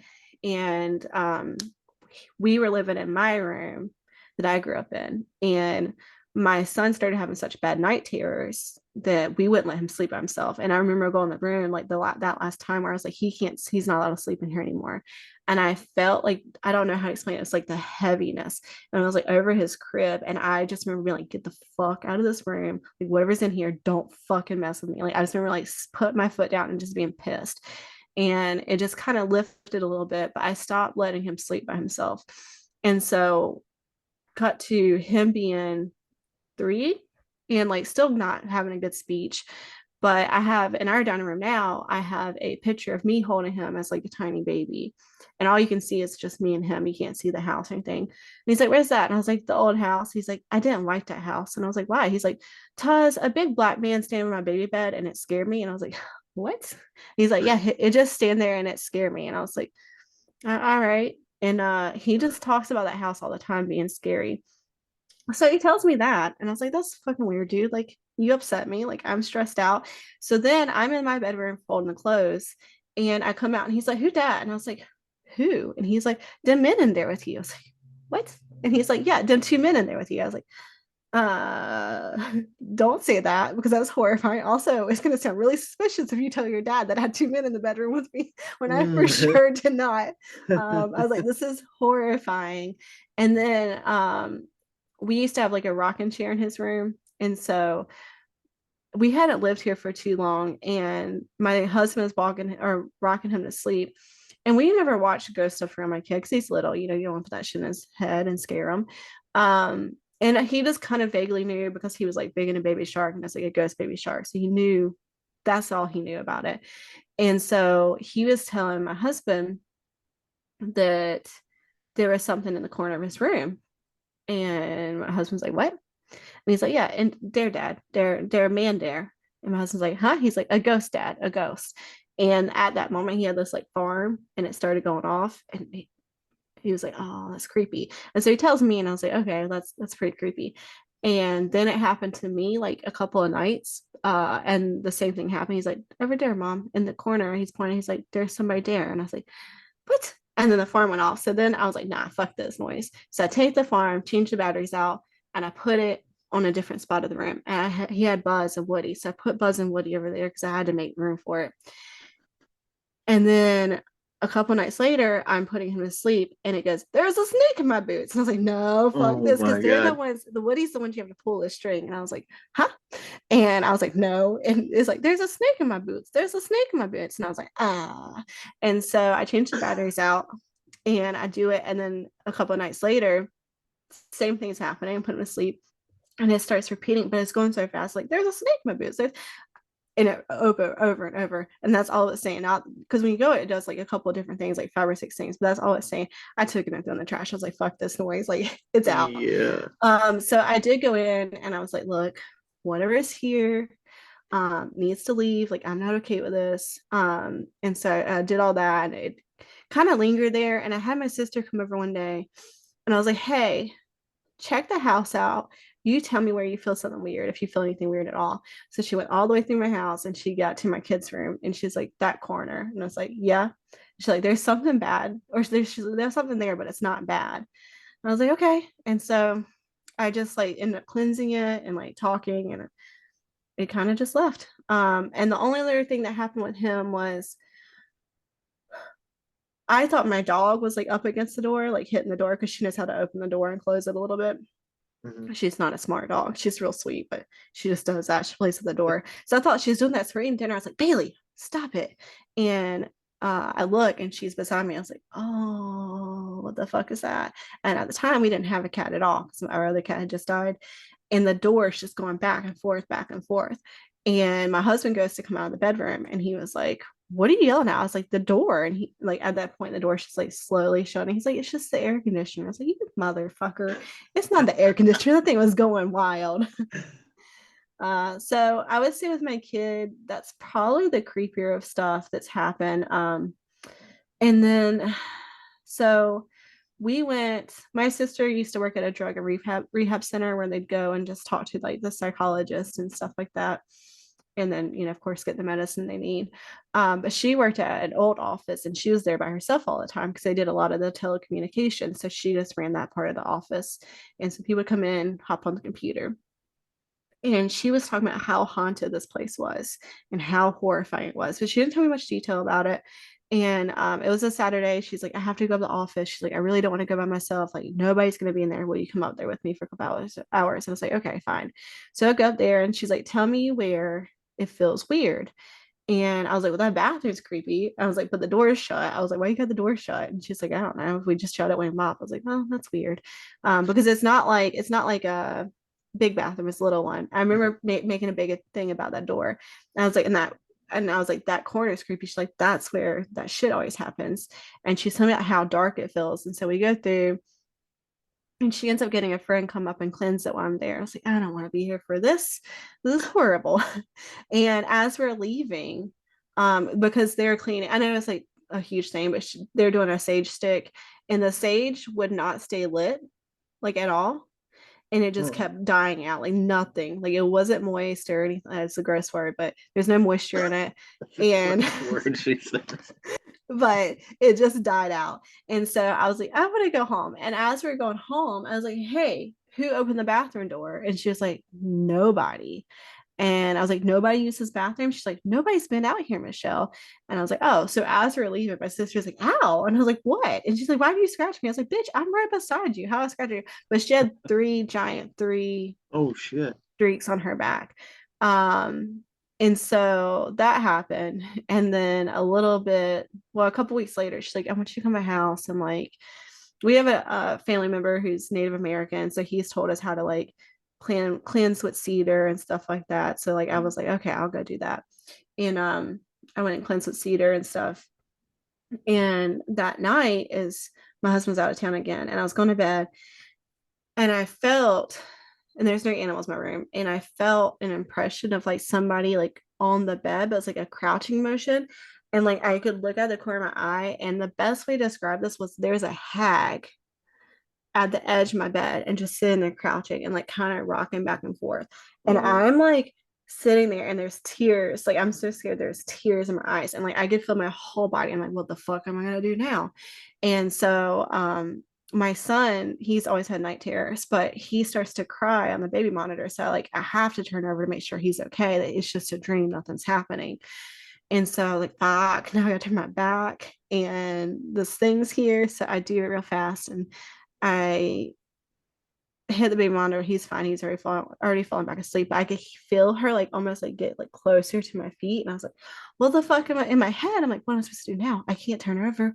My back's already there, because I felt like if I was gonna turn her over, her face is gonna pop up right here. So I just sat there, and like it was like hours of her being there. And I just remember like not sleeping at all. And I was like, nope, this is horrifying. And so finally I was like, look, if this came from my sister's house, I was like, please go. I won't try to cleanse her house ever again. Fuck her. I don't care. And then I eventually at some point fell asleep. And then I've not seen it since then. But my sister did end up getting cameras outside of her house. And she messaged me a picture and she was like, look at this. And it was like a face. It was just like right up against the camera, but her cameras are up high and there's a face and it's the exact same fucking face I saw. Oh my God. Yeah. Yeah. And I'm a true believer. Like, I think when you suffer with depression, things will latch on you more. And Yeah. anytime I've ever been like in a bad depression, I feel like that's when things can get stronger on me personally. And my sister suffers heavily with depression. And it seems like her house is so active and it's just so heavy. And I don't even really go over there anymore because every time I go over there, I feel like it's so uneasy. And like her kids are grown now. Like the youngest one's 17, but um her kids have experienced stuff and now her grandkids live there and they see stuff and everything. And it's just her house is so oppressive feeling and it's just like so much happening there. Like she's semi-religious, so she'll read the Bible, but she's like, every time I read the Bible, like weird things start to happen. I was like, that's not good. That's really not good. Oh. So that would say that's probably a lot of the things that happened recently since I moved here. Okay. But not too much, and just my kid being really creepy and you Oh know. man, when kids can see shit, they are so fucking creepy. Mm-hmm. Oh, the other thing that happened is another time, a lot of stuff happened. Like my husband's out of town for like 2 weeks and then home for a week and then he was gone for 2 weeks. So it's really when things really ramped up for some reason. But we had a Oculus and so I was doing like the some kind of like boxing game on there. And his cousin had given us the Oculus as a gift because he got the newer model. And I went to put it on, and I don't know if you ever used them, but there's like the boundaries, so you can see it, but there's something standing beside you. You'll see like a white line. It's like a Right. dot and a white line. I put it on and all around me, there was like dots all around me. And I was like, oh. So I called his cousin. I was like, hey, there's dots all around me. And he's like, take it to another room. And so I went to another room and it was fine. And then anytime I tried to go in my living room, it was just like in one spot because that's the only place I can play because you need room. It would just be dots, but it was like the most open spot in my house.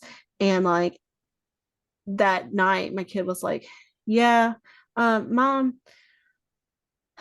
there's some stuff. And I was like, boy, let's not do this. He's like, yeah, when you try to play a game, I got scared. I was like, scared of what? And he was like, I don't know, I just got scared. And he was just like so nonchalant. I was like, this is not okay. You can't keep bringing this up to me and then like making it not a big deal because it's a big deal to me. Okay, it's big.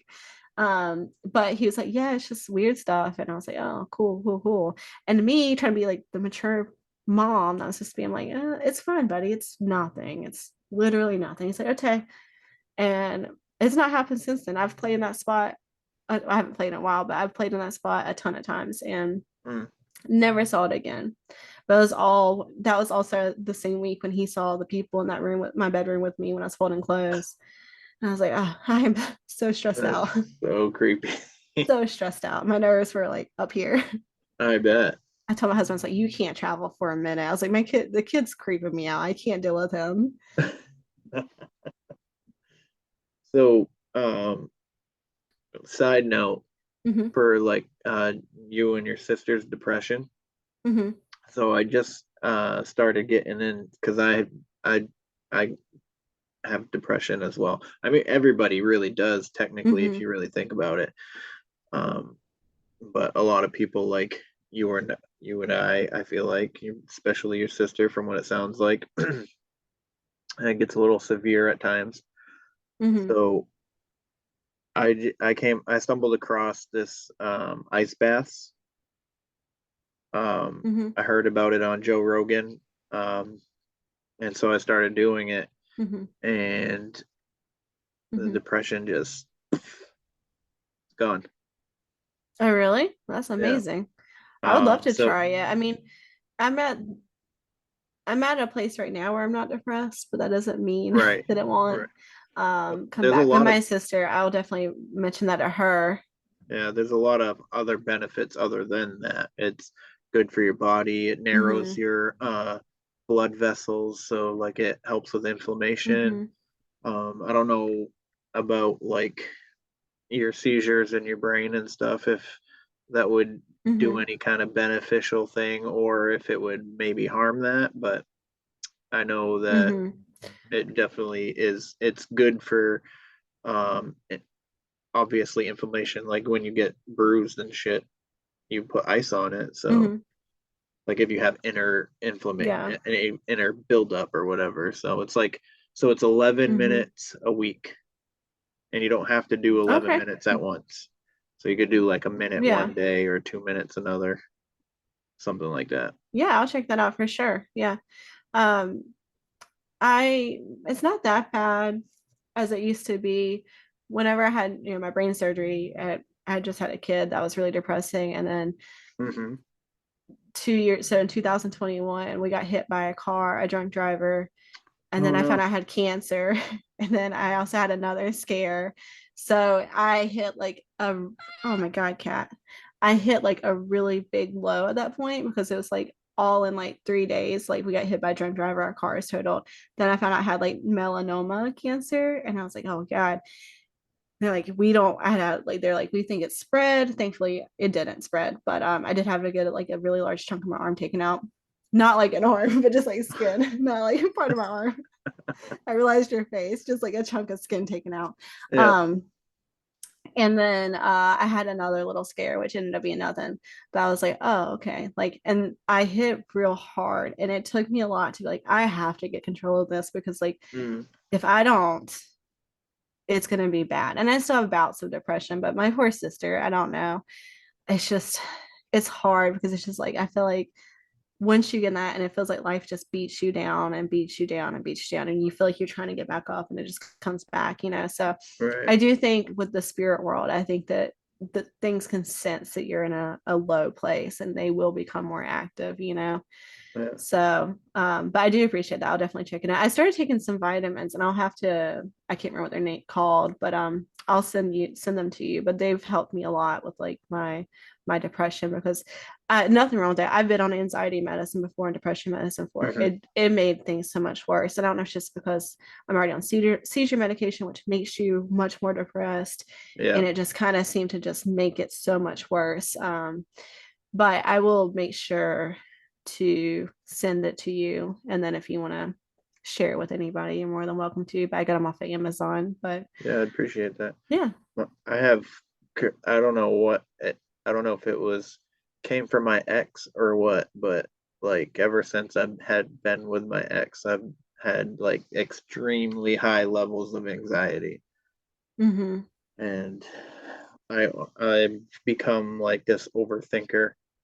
I Mm-hmm. overthink. I'm friggin' constant. My brain's constantly firing off thoughts of, oh, I should have done this, I should have done that, or I should do this, or I should do that. And what if this happens? What if that happens? And it's all Mm-hmm. unnecessary. And it happens a lot when I'm laying in bed and then I can't sleep. I listen to podcasts at night now because I can't, if I just try to go to sleep without something in my ears, I usually fall asleep, like honestly, like within 5 minutes of the pod. But I'm usually listening to like a true crime. So sometimes the case gets me like, ooh. But I listen to like 2020 because I can't think of his name right now.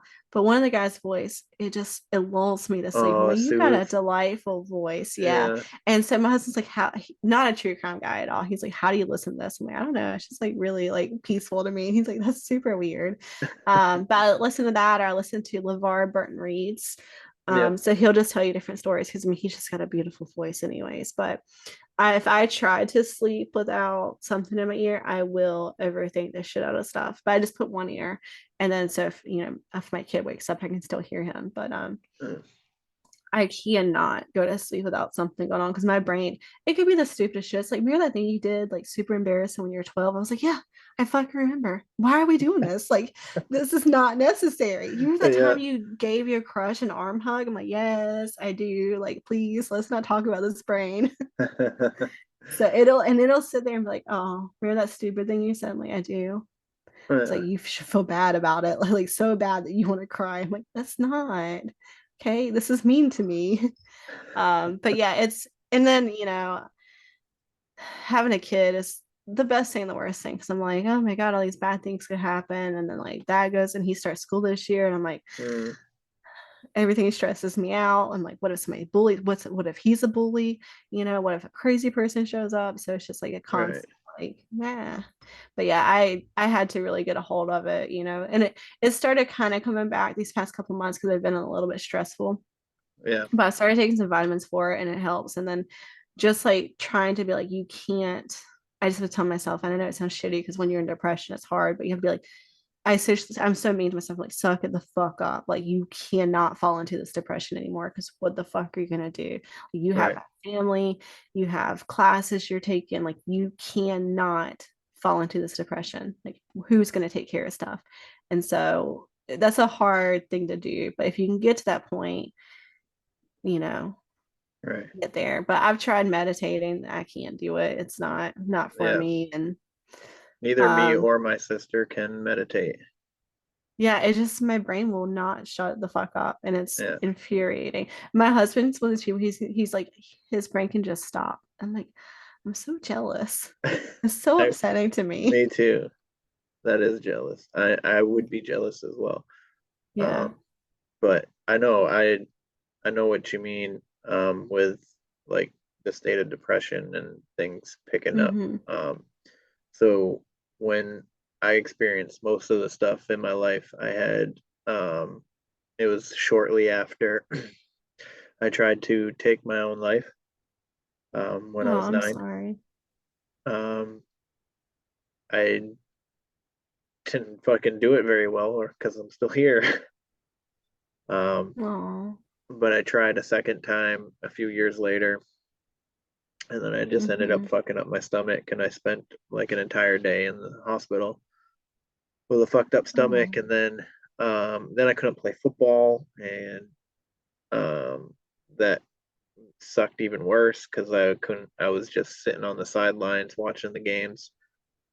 Um, Mm-hmm. but yeah, that's right from 9 to 13 was when I experienced the most of paranormal stuff.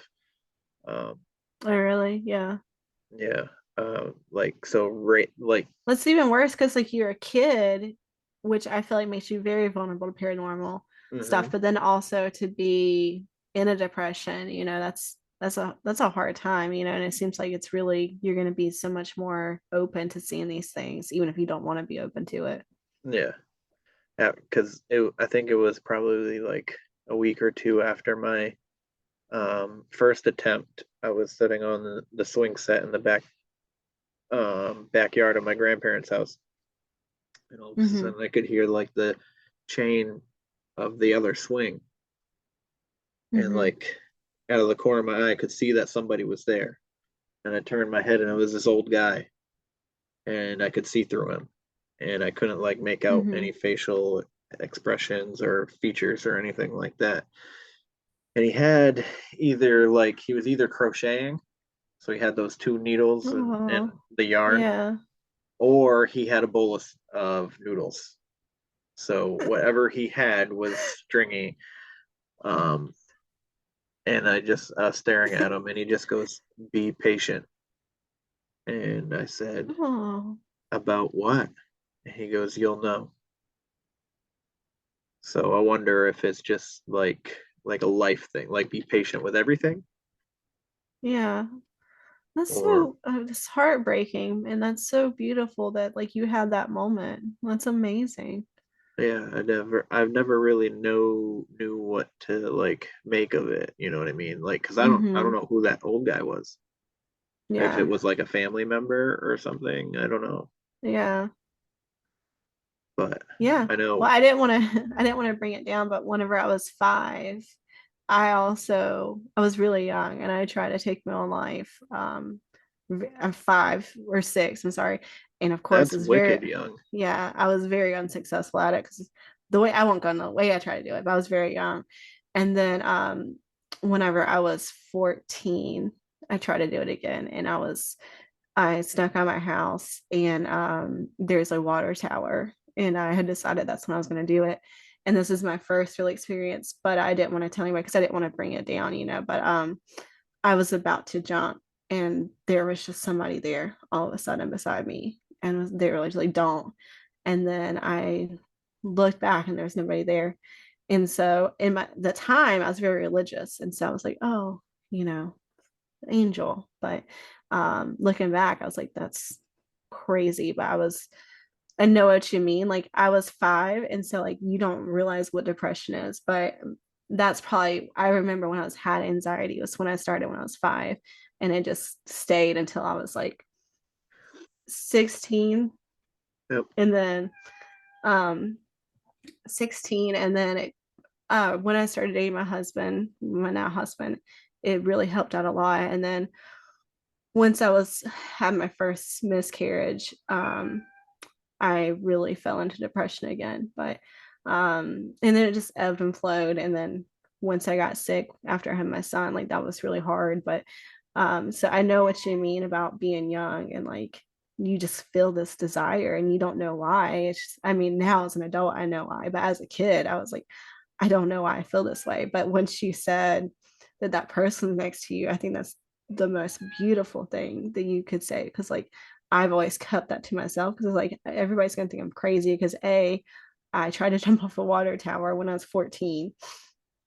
And everyone like that's the stupidest thing I ever heard because it wasn't even like a big water tower, like it's a really small one. So like, but I had a plan for it. So I was like, I'll just jump on this pile of spikes and I'll be a-okay. So and I was like, my family won't find me. And at the time, like I had known another kid who had like killed himself, and I was like not super close to him, but enough to where like it hit me, and I was like, oh well, this seems like the easiest thing to do.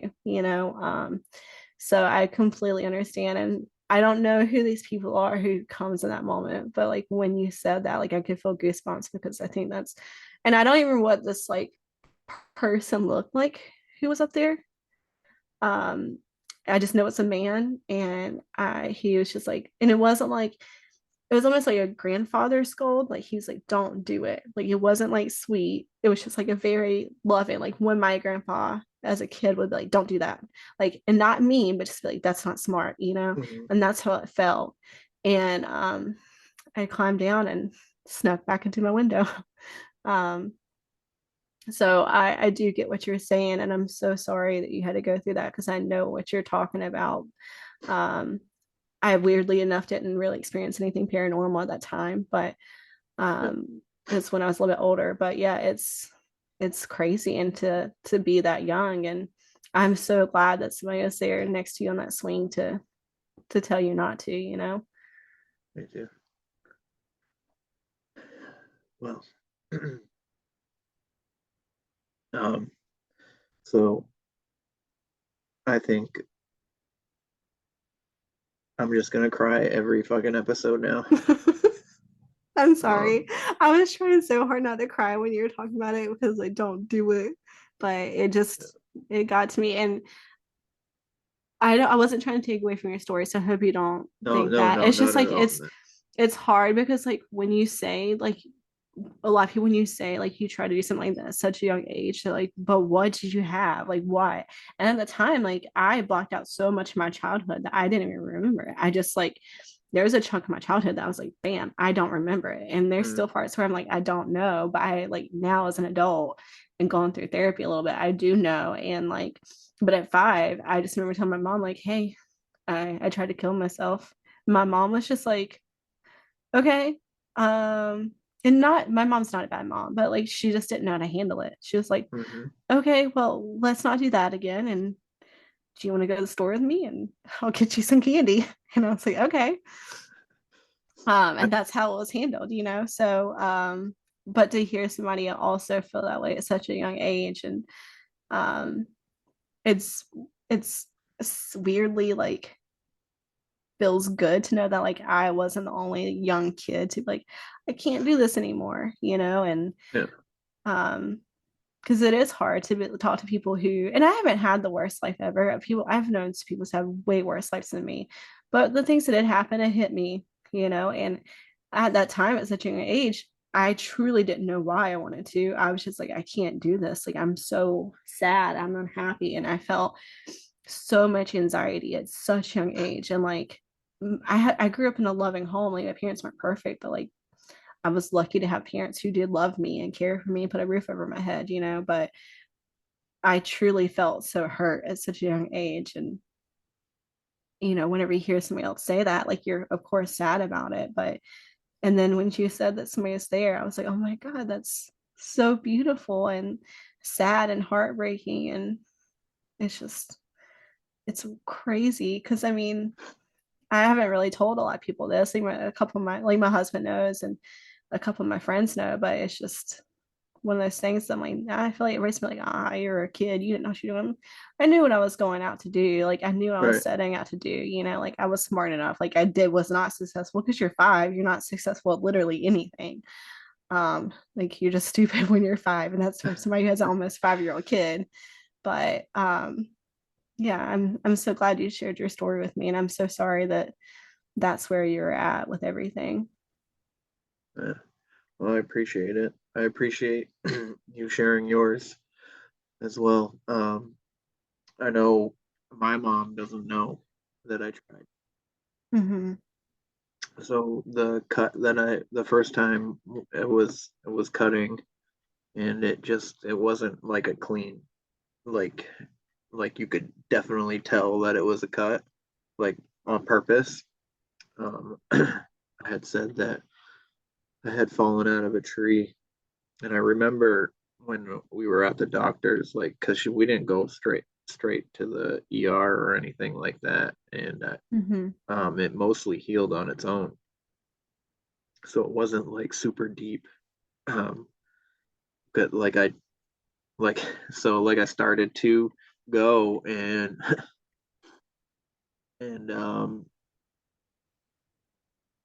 it hurt, so I knew that I didn't want to do it, but I wanted to at the same time. Mm-hmm. And I remember my doctor looking at it and being like, um, he says, "So how'd this happen?" And I said, "I fell out of a tree." And he goes, "This came from a tree." And I said, "Yes." And he goes, "You're gonna stay out of, are you gonna stay out of that tree?" And I said, "I think Oh, so." And he goes, "I would appreciate it if you did." oh And I my think he knew. God. And I Oh think my he God. knew. Yeah. So, and it was crazy is that the doctor that I had when I was a kid, um, he I think I was like 18, 19. He ended up taking his life. Oh, I'm so Um, sorry. so You could see it, because I he think he yeah. probably was suffering from depression for a long time. So um I spent a lot of my childhood being afraid of my mother. Mm-hmm. So um I'm so sorry. I think that's where a lot of that stemmed from. So, Yeah, but I'm so sorry. I'm good now. Well, good. We don't need your spaghetti eating ghost to have to pay another visit. Which I've just Yeah. decided he's eating noodles because that's just like, I don't know, just imagine seeing that as a kid, like, motherfucker over here eating a bowl of noodles. That's what I've decided to choose he's doing. Yeah, I just knew that it was stringy, Yeah. and I was just like, what the fuck is that? Like, because I wasn't looking at that particular part of him, but he was just Hmm. like sitting there, like I don't know. It was either the noodles or the fucking knitting, but yeah, yeah. So that's that story. I really Anyways, appreciate you sharing that with me. I'm sorry that we made each other cry. It's good. It's good to cry though. I do it Honestly, all the time. yeah. Um, there's a lot of benefits from it, but I will just take, if I'm feeling stressed out, I just take a pillow and throw it over my face and scream into it and cry. And I'm like, I'm better now. My husband's like, did you just go scream, cry, and pillow? I'm like, I did. He's like, are you okay? Can you talk? I'm like, no, that that did it for me. I'm yeah, good to go. I've done that since I was like super young. And I yeah, also like when I get mad at somebody, but I don't want to like confront them because I'm not a confrontational person unless somebody like I know is being hurt or has been hurt. Um, I will like have that argument in my head. I'm like, you motherfucker. Like I do all the time in my head with my husband. My husband's like, do you fight with me? And I'm like, yeah, that's why we fight so little. Because I'm gonna argue with you in my head and then I resolve it and I'm right. So I was like, that's why we fight so little in our relationship because I will have a full-on like argument with you in my head. And that's how I deal with my stress. I'm like, I'm gonna screw in the pillows and you know, and most of the time it works, we do yeah, get low sometimes, but it's yeah. the quirky thing, but I just if I lived out in like the middle of nowhere, I would like just go outside and just scream, but I don't. So that'd be very horrifying for my neighbors, and especially since my parents live next to me. So I've gone outside and screamed one time, and then somebody screamed back at me. I was like like, I "Oh feel shit!" it too. It's like when that like it didn't happen in my town because I live in like kind of like the middle of nowhere. I mean, I have neighbors, but when Yeah. people are like they would just go outside and like scratch or clap their hands during COVID every night at like a certain time. And like that's crazy. But I was listening to a podcast. Yeah, it was happening in like cities. It's really weird. I don't know. Huh. But this girl was like, I would just go out there and scream while everybody else is clapping, and just it felt so good. So I just imagine just be like clapping, and then a woman just be like, ah. But yeah, it didn't happen in my town, I can tell you, but it's evidently at like a certain time every day, people like just go out and like either honk their horn or start clapping. I'm like, that's creepy. That's fucking weird. I would feel unsettled. Yeah, I would be unsettled. I didn't ever hear anything about that like that. I Mm. mean, we basically during that time we were just um gardening. All we did Well, was my garden. husband my husband works for the trains, so like his job just never stopped, which is good. We were blessed. Right, I right. wasn't working at the time. I also wasn't allowed to drive because I had my license taken away from the seizures. So my life would have been just as equally boring. I lived next door to my parents, and I had to watch my nephews quite often, and so I got to see my sister-in-law, who's my best friend. So I was one of the fortunate people. Like my life really didn't change that much, Yeah, which mine was didn't at felt all. great. But I mean, I have a really low my immune system, so I was having to be very careful when I went out. Yeah. But yeah, it was nothing changed really for me, and I feel lucky because some people lost so much. But Hmm. whenever it's like COVID, like I mean, it was a pretty decent year for me. Like I got a house, so like Nice. I hate it for everybody else, but we moved into a house out of my creepy parents' house, so it's Yeah. like yeah. And I was like, maybe this is look up, and the next year, like, bam, car crash, cancer, everything's horrible. I'm like, fair enough. Got my Yeah. hopes up too soon. Jeez. Well, I'm glad you're doing better now. Thank you. I do I'm skin glad you checks got that every, cleared of the cancer. yeah, I got a nice scar here. I don't know if you can Oh see it yeah, through that's a good AC. scar. Yeah. Yeah. Can barely tell, but I can see the discoloration, but almost It's couldn't pretty tell. long. Yeah. Yeah. Well, it's really pink when you're close up. It's just Oh, this I bet. light, but they're like, it's Yeah. not me that big. And then they're like, it's me that big. And when I got out, they're like, it's this big. I was like, oh shit. But I mean, I'm glad they did because they're like, it was in there more than what we thought. So we had to keep Yeah. going and going. I was like, fair enough. Yeah. And then I just have two scars from the taking the glands out. And then you have the drainage bag, which was like honestly the worst thing ever because you have a needle under because where I had to have mine taken out, my glands taken out, I had a needle under my arm for Yeah. like 2 weeks straight, and you're just like miserable because you have a needle stabbed in your armpit. I was Ugh. like, this is almost worse than the surgery. Like my surgery went amazingly compared to Yeah. like how surgeries go for me. But then I was like, oh, this is just absolutely miserable. And I think I cried more about like once I got the call back to be like everything's clean, you're completely good. I think I cried more about having a needle on my arm than I did about anything else because I was just like a constant uncomfortable. I was like, this is just like a nagging, like it did never felt like it wasn't there. Oh, this is horrible. So I cried so much about it. I was like, this is the worst. And like my husband was would like too. having like help me clean. I was like, you're seeing so many disgusting things. I'm sorry. Which I knew between like brain surgery and this, it's like this man loves me because my God, like he has seen me like when my head after my surgery, my head was like, ooh, like I look like a Dick Tracy villain. It was fucking huge. Like he came in I don't even see my fucking self in the mirror. They're like, you don't want to see yourself. It's like I want to fucking see myself. I was like, it's so fucking big, guys. Like talking to my nurse. And my husband comes like, hey, beautiful. I was like, shut the fuck up. Don't even call me beautiful. I didn't see what happened. I was like, it's scary. And my dad came in that day and he's like, hey, beautiful. I was like, shut up. I was like, I know you guys are being nice, but look, I was like, my face is as big as my ass right now. I was like, it's horrifying. But it was, I was That's like, funny. that's how I know that you have truly loved me because like Yeah. getting staples pulled out of my head and then like he had to help me shower for like 2 weeks straight. And I was like, this is so humiliating. And yeah, I was like, we're in love now for real. Like I know it's been like for a long time, but like I know we're in love for sure. Yeah. That's So good. That's yeah. good that you have him. Oh, he's been the greatest thing that ever happened to me. I mean, I of course we're not perfect and we get irritated at each other, Oh, but like anybody that yeah, spends enough time together. yeah. But I mean, we've been together for 15 years, so Wow.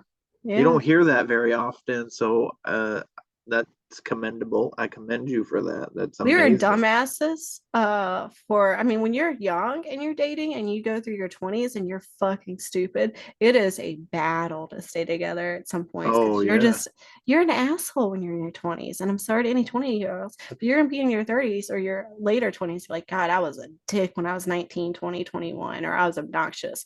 And Yeah. I mean we just were. And so I mean it was hard going through those ages, but we figured it out, and we got Yeah. married whenever I was 24. So everyone said, we need to get married. I'm like, dude, they're like, you've been dating forever. I was like, I was 16 when we started dating. Okay. Like we were babies.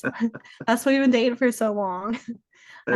I don't want to get married at like 20 or 22. That's insane. All right. I mean, anybody who does get married young, that's fine. But for me, Right. it was not for me. I mean, I feel like it's a dumb move for anybody, really, but sometimes it works out. Yeah, for sure. My grandma and grandpa got married like super young, and until my grandma died, they said they loved you every night and kissed every night. So worked out for them. But it's harder nowadays, I think. It's just too Yeah. much. Feminism. Yeah. I mean, I would consider myself, I always call myself an old school feminist, like back in the Old school 70s. feminists I can get along with. I would have been an old school feminist for sure. But I don't really, I mean, of course, equal rights. So I don't want to be like, oh, fuck her. But like equal rights for sure. But some stuff, it's just like me having a son. I'm like, I don't want to go the opposite and be like, fuck men. Because no, there are shitty men. There are shitty women too. Like me being a woman, I've met many of men. And it put me in a room of 100 men. I'm like, I feel uncomfortable because somebody's gonna be fucking creep because men are creepy. But I've met women who are creepy too. Like you put a man Same. in a room with 100 women, then one of those women are going to make that man feel uncomfortable for sure. You know what I mean? Hmm. So I mean, and on the other side, as a woman, I can't walk outside without feeling like somebody's gonna like try to like hurt me, sometimes. So Right. there is those things, but like I would consider myself an old school feminist, not a nowadays Right. feminist, because it's about equality. It's not about men versus women. Women should be treated like men. And men should be treated like women. And that's where I like with that. And old school feminist was exactly what that was. Yeah. That was where they stood. It shouldn't. And me having a son, I'm like, I hear women be like, "Fuck men." I'm like, my son's gonna grow up to be a man. So no, not fuck him, because he could be a wonderful human. My husband, my dad, some other men in my family are good people. I have shitty people in my family too who are men and women, but like I've had so many good men in my family. And I'm like, no, I can't put them all in this thing. And I can't be like, well, fuck this white man over here. Because what the fuck does color have to do with it? Like Right. Well, shitty people come in all shapes, every color. sizes, colors, and Mhm. genders. Yeah, exactly. So And I've never been able to get behind that. I I just can't. So I've never considered, like, I've had friends be like, are you a feminist? I'm like, old school feminist for sure. Not nowadays. I just think I think once you put yourself in a box, you're like, I am this. I think you're you've right. taken it too far, you know, like Yeah. And then you got to anything. live by that. Yeah.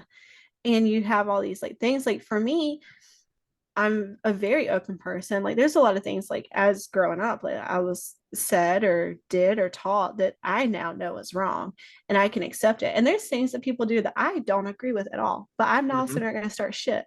And that's just who I am. I'm not going to agree with maybe your choices, but I'm also not going to be a shitty person because of your choices. As long as you're not harming anyone, I don't give a fuck what you do whatever you want, Right. wear what you want, dress how you want, call yourself whatever you want. I don't give a fuck. As long as you're not hurting Right. somebody, I don't give a shit. Like, Right.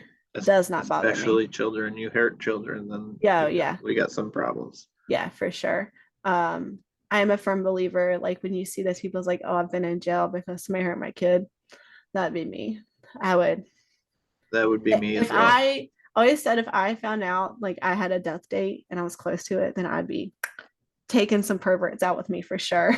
Like when they're like you have cancer, I was like, all right. And like they're like, if it's spread, then it's a bad chance. And I was like, all right. And I told my husband, I was like, oh, I'm going for some really disgusting humans. He's like, yeah. And I was like, yeah. I was like, if I'm going out, I'm going out and taking some people to hell with me at least, you know. Yeah. But that's what I've always said, you know, it's just there's so many shitty people out there Hmm. and they come in good packages a lot. And it's horrifying. Yeah. So yeah, and I mean that's men and women, so it's not just men. I mean, me as a female, I've encountered more shitty men than I have shitty women in the Right. sense of being creepy. I mean, once you're a female, when you're 10, you're sexualized, and sometimes it's earlier than 10, but at Right. 10, and I don't know what it is for a boy, but at 10, I remember being sexualized very heavily by like men in church and stuff like that. And like I remember a grown man telling me, you're gonna be sexy one day. And I was Ugh, like, I'm a that's disgusting. baby. I'm a baby. And honestly, up until like I was like in my 20s, because I looked really young at the time, um, men would hit on me. I'm like, oh, I'm a child. And then like they're like, what? I'm like, oh, I'm a child. I'm underage. And like, oh, sorry, disgusting. I was like, yeah, go away. I'm not like go. Because like it'd be like older guys who's like old enough to be like my grandpa. And they're like, hey, sweetheart. I'm like, nah, I'm a little girl. Go away. And they're like, and if you say that out loud around a group of people, they're automatically like, ah. Meanwhile, I'm just like passing for like a 15-year-old, but at like 23, 24. But yeah, That's that was my hilarious. go-to. I'm a little girl. And then they just fucking walk away because no man wants to be yelled at out at to themselves in public. I'd be For sure. bartending and they'd be like, hey, I'm like, I'm a little girl. I'm like, what? I'm like, I'm a little girl as I'm I'm a bartending. little girl. Go away. Oh, shit. Yeah, exactly. I mean, because I worked on like a private, it's an island. And it was about like rich people there, and like there'd be like senators and stuff like that there, and they'd be like, hey, you want to come back to my room with me? I'm like, no, I'm a little girl. And like at the time, I'm like pouring their wine, I'm like, here's your wine. And they're like, oh, gross. I'm like, I'm gonna tell everybody I'm a little girl, and you hit on a little girl. They're like, because they wouldn't just be like kind of hitting, they'd be like really forward and disgusting. I'm like, Wow. I don't know anything about politics, but once they're like, there's a lot of politicians here, I'm like, yeah, I'm gonna threaten all of them when they're fucking creepy to us. Yeah. So once you Politicians say are, that, they they think just they're untouchable. So, yeah. Oh, so many of them. And it happened quite a lot. And I had a guy who was bartending with me too. And the women there are almost worse than the men because, like, something about older women, like, God, they are so fucking horny. And they're like, hey, young man, they just like go up and grab his ass. I'm like, whoa, whoa, whoa. yeah, You know? I've been grabbed by women randomly, like from behind or Like Hmm. they'd come up and put their arms around me and grab my crotch or whatever, and I'd turn around and be like, "Who the fuck are you?" Yeah, yeah. I felt bad. I used to work with this boy. I mean, he was a adult slash teenager, but we worked at a restaurant together, and we had like the Red Hat Society women. I don't know if you know who they are, but they No. used to. It's just a bunch of rich people who wear like red hats and dress in purple clothes. I don't know what the fuck they do, but they used to come up and have lunches with us, and so we'd have to sit at these tables and stuff. So I'd be like, hey man, hey Parker, go wait on the table. He's like, I don't want to do it. I'm like, go wait on the table to give us good tips. And he's like, are you serious? I was like, if my ass has to get grabbed by men, then your ass is gonna get grabbed by old women, and you're not gonna say a fucking thing. And he's like, oh, this is so uncomfortable. I'm like, yeah. I had this motherfucker grab my ass the other day. I was like, and we got a good tip. I was like, so you need to just take one for the team once in your life, Parker. Go for it.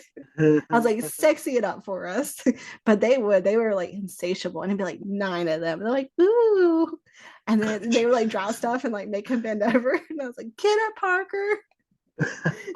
He's like, this is horrible. And I was like, yeah, this is our life. Because it's like a bunch of girls and then him. I was like, this is our life. This is what we do all the time. Just like creepy men and be like, yeah, why don't you pick up that golf ball for me? I'm like, nah, motherfucker, you pick up your golf ball.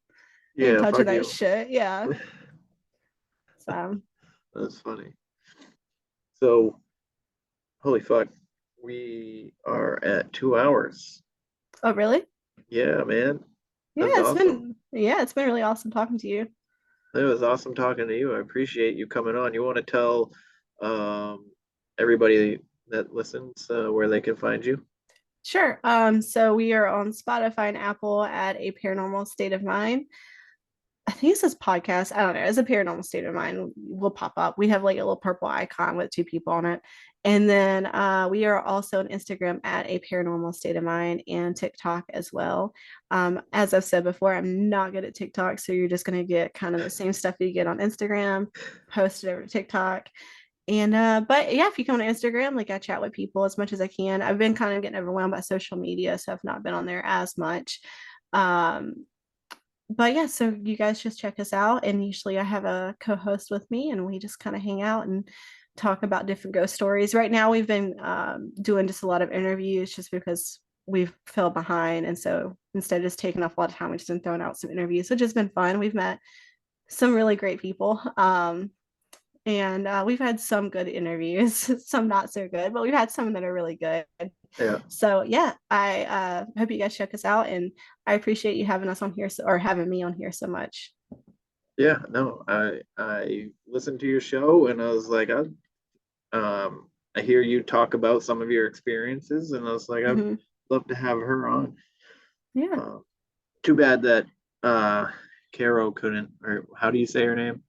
it's Caroline, but it's just a nickname. It's just Caro because we had like other Carolines, so we Oh, just went okay. with Caro.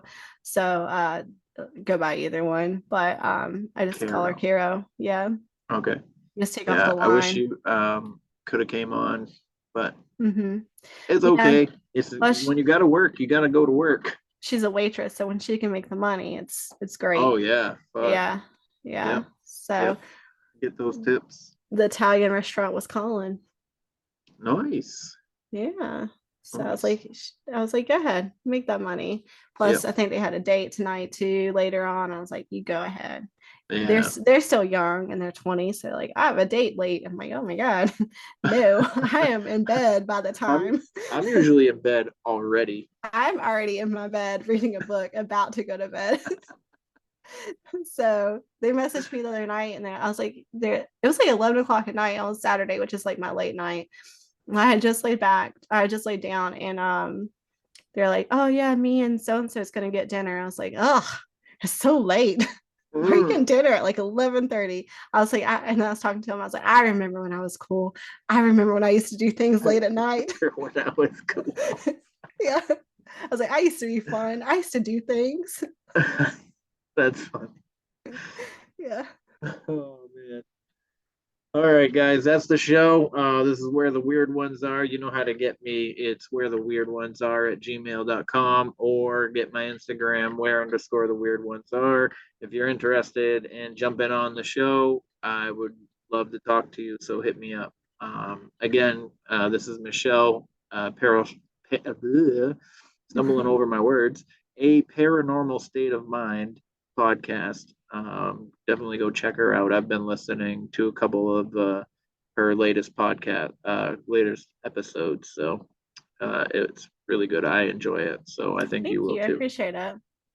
Yeah. All right, Michelle, I am going to stop recording. Okay. This concludes our broadcast day. Click.